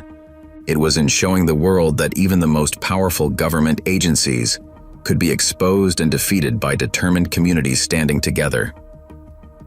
The battle for Fox Hollow had become something larger, a fight for the fundamental right of people everywhere to resist control, no matter how powerful the forces arrayed against them. They'll try to rewrite this, Martha warned as international media broadcast the truth. Change the narrative. Make us look like the villains. Too late, Sarah replied confidently. Some truths can't be erased once they're exposed. Fox Hollow had faced its greatest challenge yet, the combined might of international intelligence agencies. But in doing so, they'd sparked something far more powerful than any tactical victory. They'd shown people everywhere that resistance wasn't futile, that communities united in purpose could stand against any force trying to control them. The battle for freedom had just gone global, and there would be no turning back. The truth arrived in a simple email, forwarded through 5 anonymous servers before reaching Martha's secure terminal. Financial records, board meeting minutes, shareholder reports, evidence that changed everything they thought they knew about their enemies. This goes deeper than military control, Martha explained, spreading documents across the command center table. 12 private military companies, 4 reconstruction firms, 2 disaster response corporations, all owned by the same holding company. Sarah studied the complex web of shell corporations and offshore accounts. They've been manufacturing conflicts. Not just here, Shadow confirmed, analyzing market data. Global pattern, create instability, profit from rebuilding. My father's ideology was just their cover story. Danny burst in from his observation post. Large stock transfers happening right now. Major shareholders dumping military company stocks, buying into reconstruction firms. Because they're positioning for the next phase, Tom realized. They wanted us to fight back. Every defensive success created more opportunities for profit. Dr. Kate arrived with medical insurance records. Found their real testing grounds, small towns worldwide. Create conflict, sell security solutions, then profit from rebuilding damaged communities. The military extremists were just pawns, Sarah concluded, used to create market opportunities for their corporate masters. Lily's network intercepted corporate communications. Emergency board meeting at Blackbridge Industries. CEO James Whitehall is calling in every favor, trying to contain the information leak. Sarah remembered Whitehall from her Special Forces days, a defense contractor who'd built an empire selling security solutions to the highest bidder. Now she understood why he'd seemed so familiar with military operations.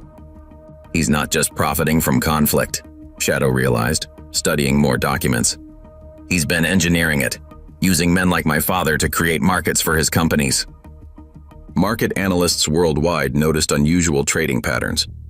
Major investors dumped private military stocks while quietly acquiring shares in reconstruction and security firms. A coordinated move that suggested foreknowledge of coming changes. International media is picking up the story, Martha reported.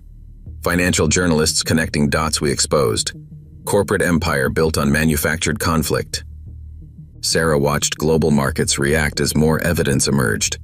Private military company stocks plummeted while reconstruction firm shares soared, exactly as the hidden consortium had planned. But they made one mistake, Tom pointed out. Their whole system depends on communities staying afraid, keeping them dependent on corporate security. Instead, we've shown people how to protect themselves, Lily added, without paying corporate prices. The consortium's response came through official channels. Offers to buy out local security firms, acquire training programs, integrate Fox Hollow's methods into corporate services. They're trying to co-opt us, Dr. Kate warned. Turn our success into their next profit center. Wall Street analysts praised the consortium's business acumen, creating problems, selling solutions, then profiting from reconstruction. A perfect cycle of manufactured need and corporate response. Whitehall's yacht just docked in Monaco, Martha reported. He's meeting with other board members, planning their next move.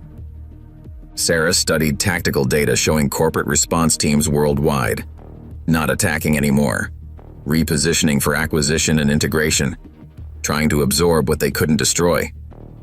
They're adapting their whole business model, Shadow observed, shifting from conflict creation to community integration, still seeking profit, just through different means. The consortium's new strategy emerged through leaked documents. They'd use Fox Hollow's success to sell community-based security solutions, corporate packages promising local empowerment while maintaining profitable control. Clever, Tom admitted. Turn resistance into a commodity. Sell people the illusion of independence. Financial markets surged as major investors recognized the consortium's pivot. Conflict creation was profitable, but selling controlled resistance could be even more lucrative. Sarah faced a decision that went beyond tactical response. The consortium wasn't trying to destroy their movement anymore. They wanted to purchase and package it. Whitehall's offering a deal, Martha announced, reviewing encrypted communications. Full autonomy, unlimited funding, turn Fox Hollow into their model community. The offer represented everything they'd fought for. Resources, recognition, legitimate power. But it came with golden handcuffs, turning their resistance into another corporate product. Corporate lawyers arrived with contracts promising local control, while quietly transferring power to distant boardrooms.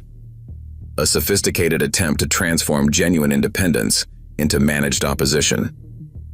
Sarah gathered her community for their most important decision yet.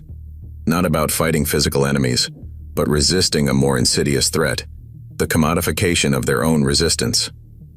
They're trying to buy what they couldn't beat, she explained. Turn our strength into their next market opportunity. The consortium's final offer arrived with all the trappings of corporate legitimacy. Board positions, stock options, consulting contracts, everything needed to transform genuine resistance into controlled product. But Sarah McKenna hadn't spent years building real community strength just to sell it to the highest bidder. The hardest battle wouldn't be fought with tactics or weapons. It would be resisting the temptation to trade true independence for corporate comfort. James Whitehall's private jet landed at Fox Hollow's small airfield as golden afternoon light painted the valley.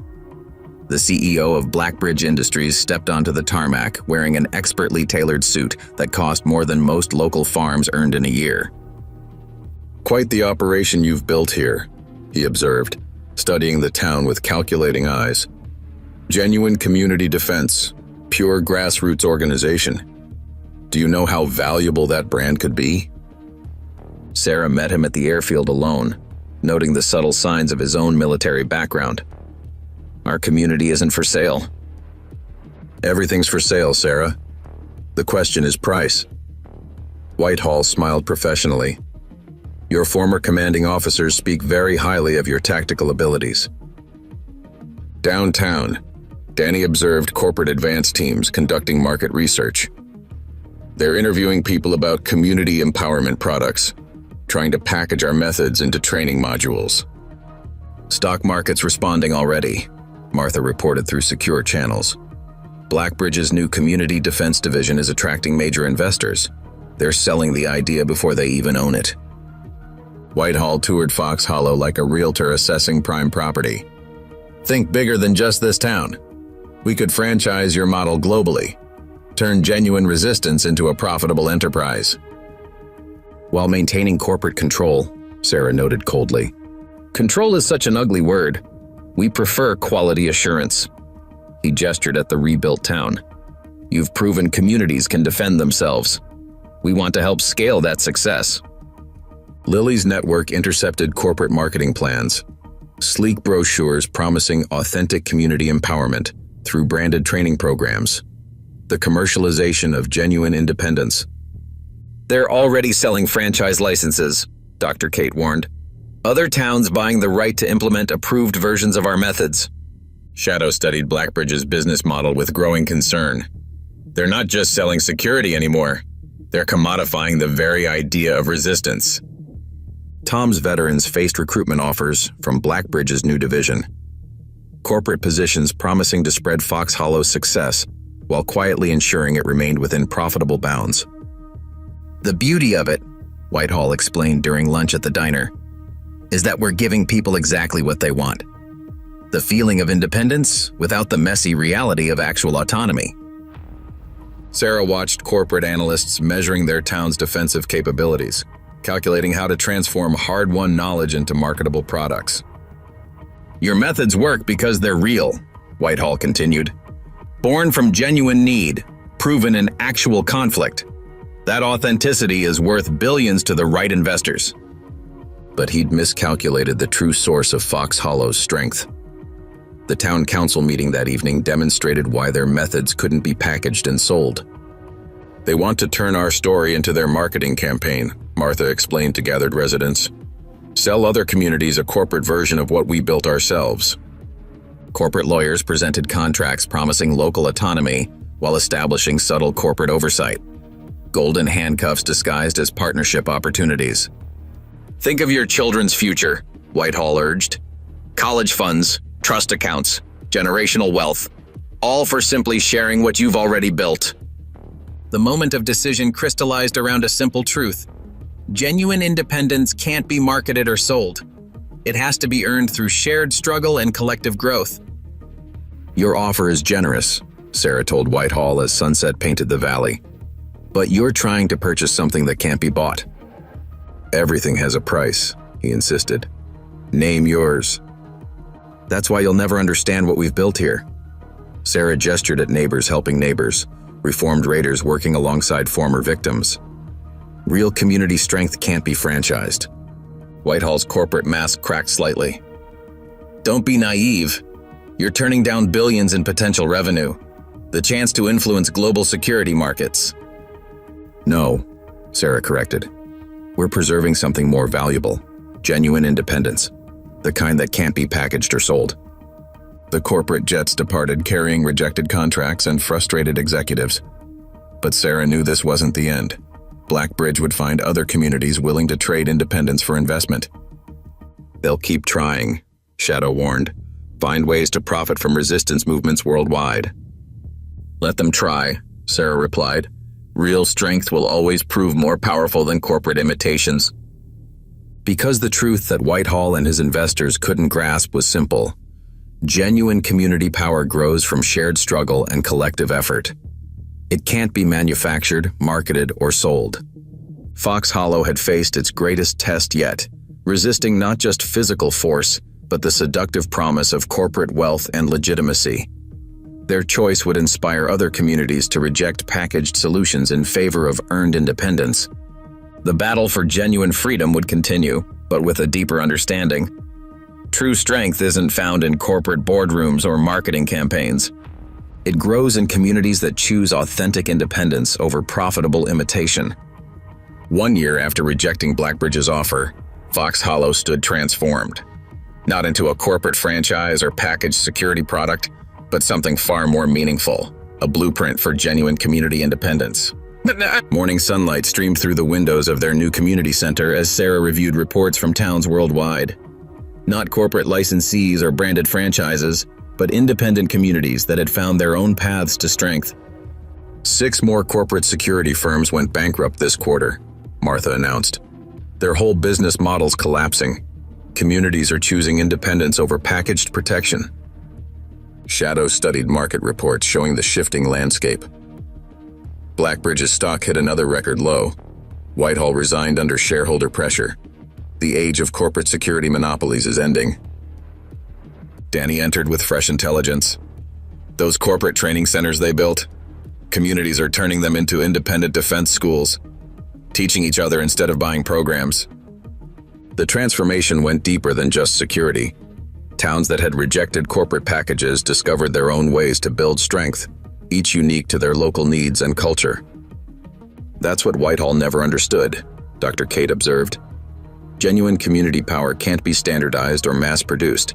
It has to grow naturally. Lilly coordinated with their expanded network, now reaching across continents. Not a corporate hierarchy, but a free exchange of knowledge between independent communities. The corporate consultants called it inefficient, she reported with satisfaction. Said we needed centralized control and standardized methods. They never understood that diversity makes us stronger. Tom's Veterans Program had evolved beyond anything corporate packages could offer. Former Raiders now trained alongside community defenders, each group learning from the other's experience.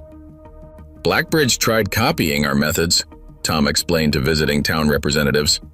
But they couldn't replicate the most important element, genuine trust between people. Sarah walked Fox Hollow's streets, seeing how far they'd come. Gardens flourished where defensive positions once stood. Children played freely where surveillance posts had been necessary. We've had 3 more takeover attempts, Martha reported. Different corporations trying to buy or control our methods. No one understands why we keep refusing. The answer lay in the scene before them. Neighbors chatting on porches, former enemies working side by side, children learning both safety and compassion. A community that had grown stronger through shared struggle rather than purchased solutions. There's a new bill in Congress, Shadow noted, trying to regulate independent community defense programs. Corporate lobbyists claim we're a threat to public safety. But political pressure couldn't stop what Fox Hollow had started. Communities worldwide were discovering their own strength, refusing packaged security in favor of earned independence. The corporations keep asking what our secret is, Dr. Kate said. They've studied our methods, copied our training, but they can't replicate our results.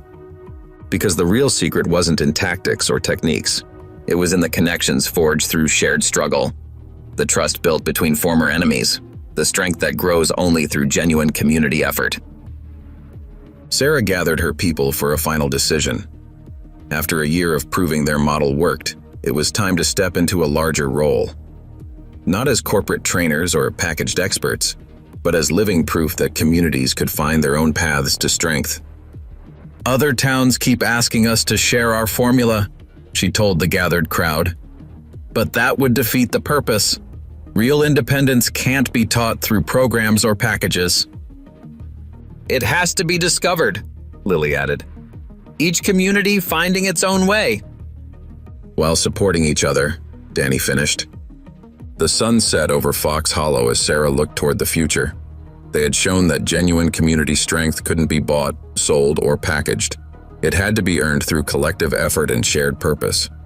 The corporate security industry had tried to commodify resistance, to turn genuine independence into a marketable product. Instead, they had sparked something they couldn't control. Communities worldwide discovering their own power.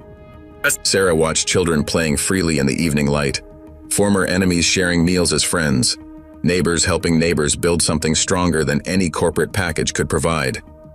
Because the most important lesson wasn't about tactics or techniques. It was about the power of genuine community, the kind that grows through shared struggle and collective purpose rather than purchased solutions. Fox Hollow had become more than just a defended town or a model for others to copy. It was living proof that true strength grows from the ground up, nurtured by genuine connections and common purpose. As darkness fell, Sarah looked out over the valley that had seen so much change. They had faced every kind of attack, physical, financial, political. But their greatest victory wasn't in defeating enemies. It was in showing that real community power can't be packaged or sold. It has to be earned day by day through the collective effort of people choosing to stand together. That truth would outlast any corporate empire or political pressure. Because genuine strength, once discovered, can never be controlled or commodified. It can only be shared, growing stronger as more communities find their own paths to true independence. Up next, 2 more incredible stories are waiting for you right on your screen. If you enjoyed this one, you won't want to miss these. Just click to watch, and don't forget to subscribe. It would mean a lot.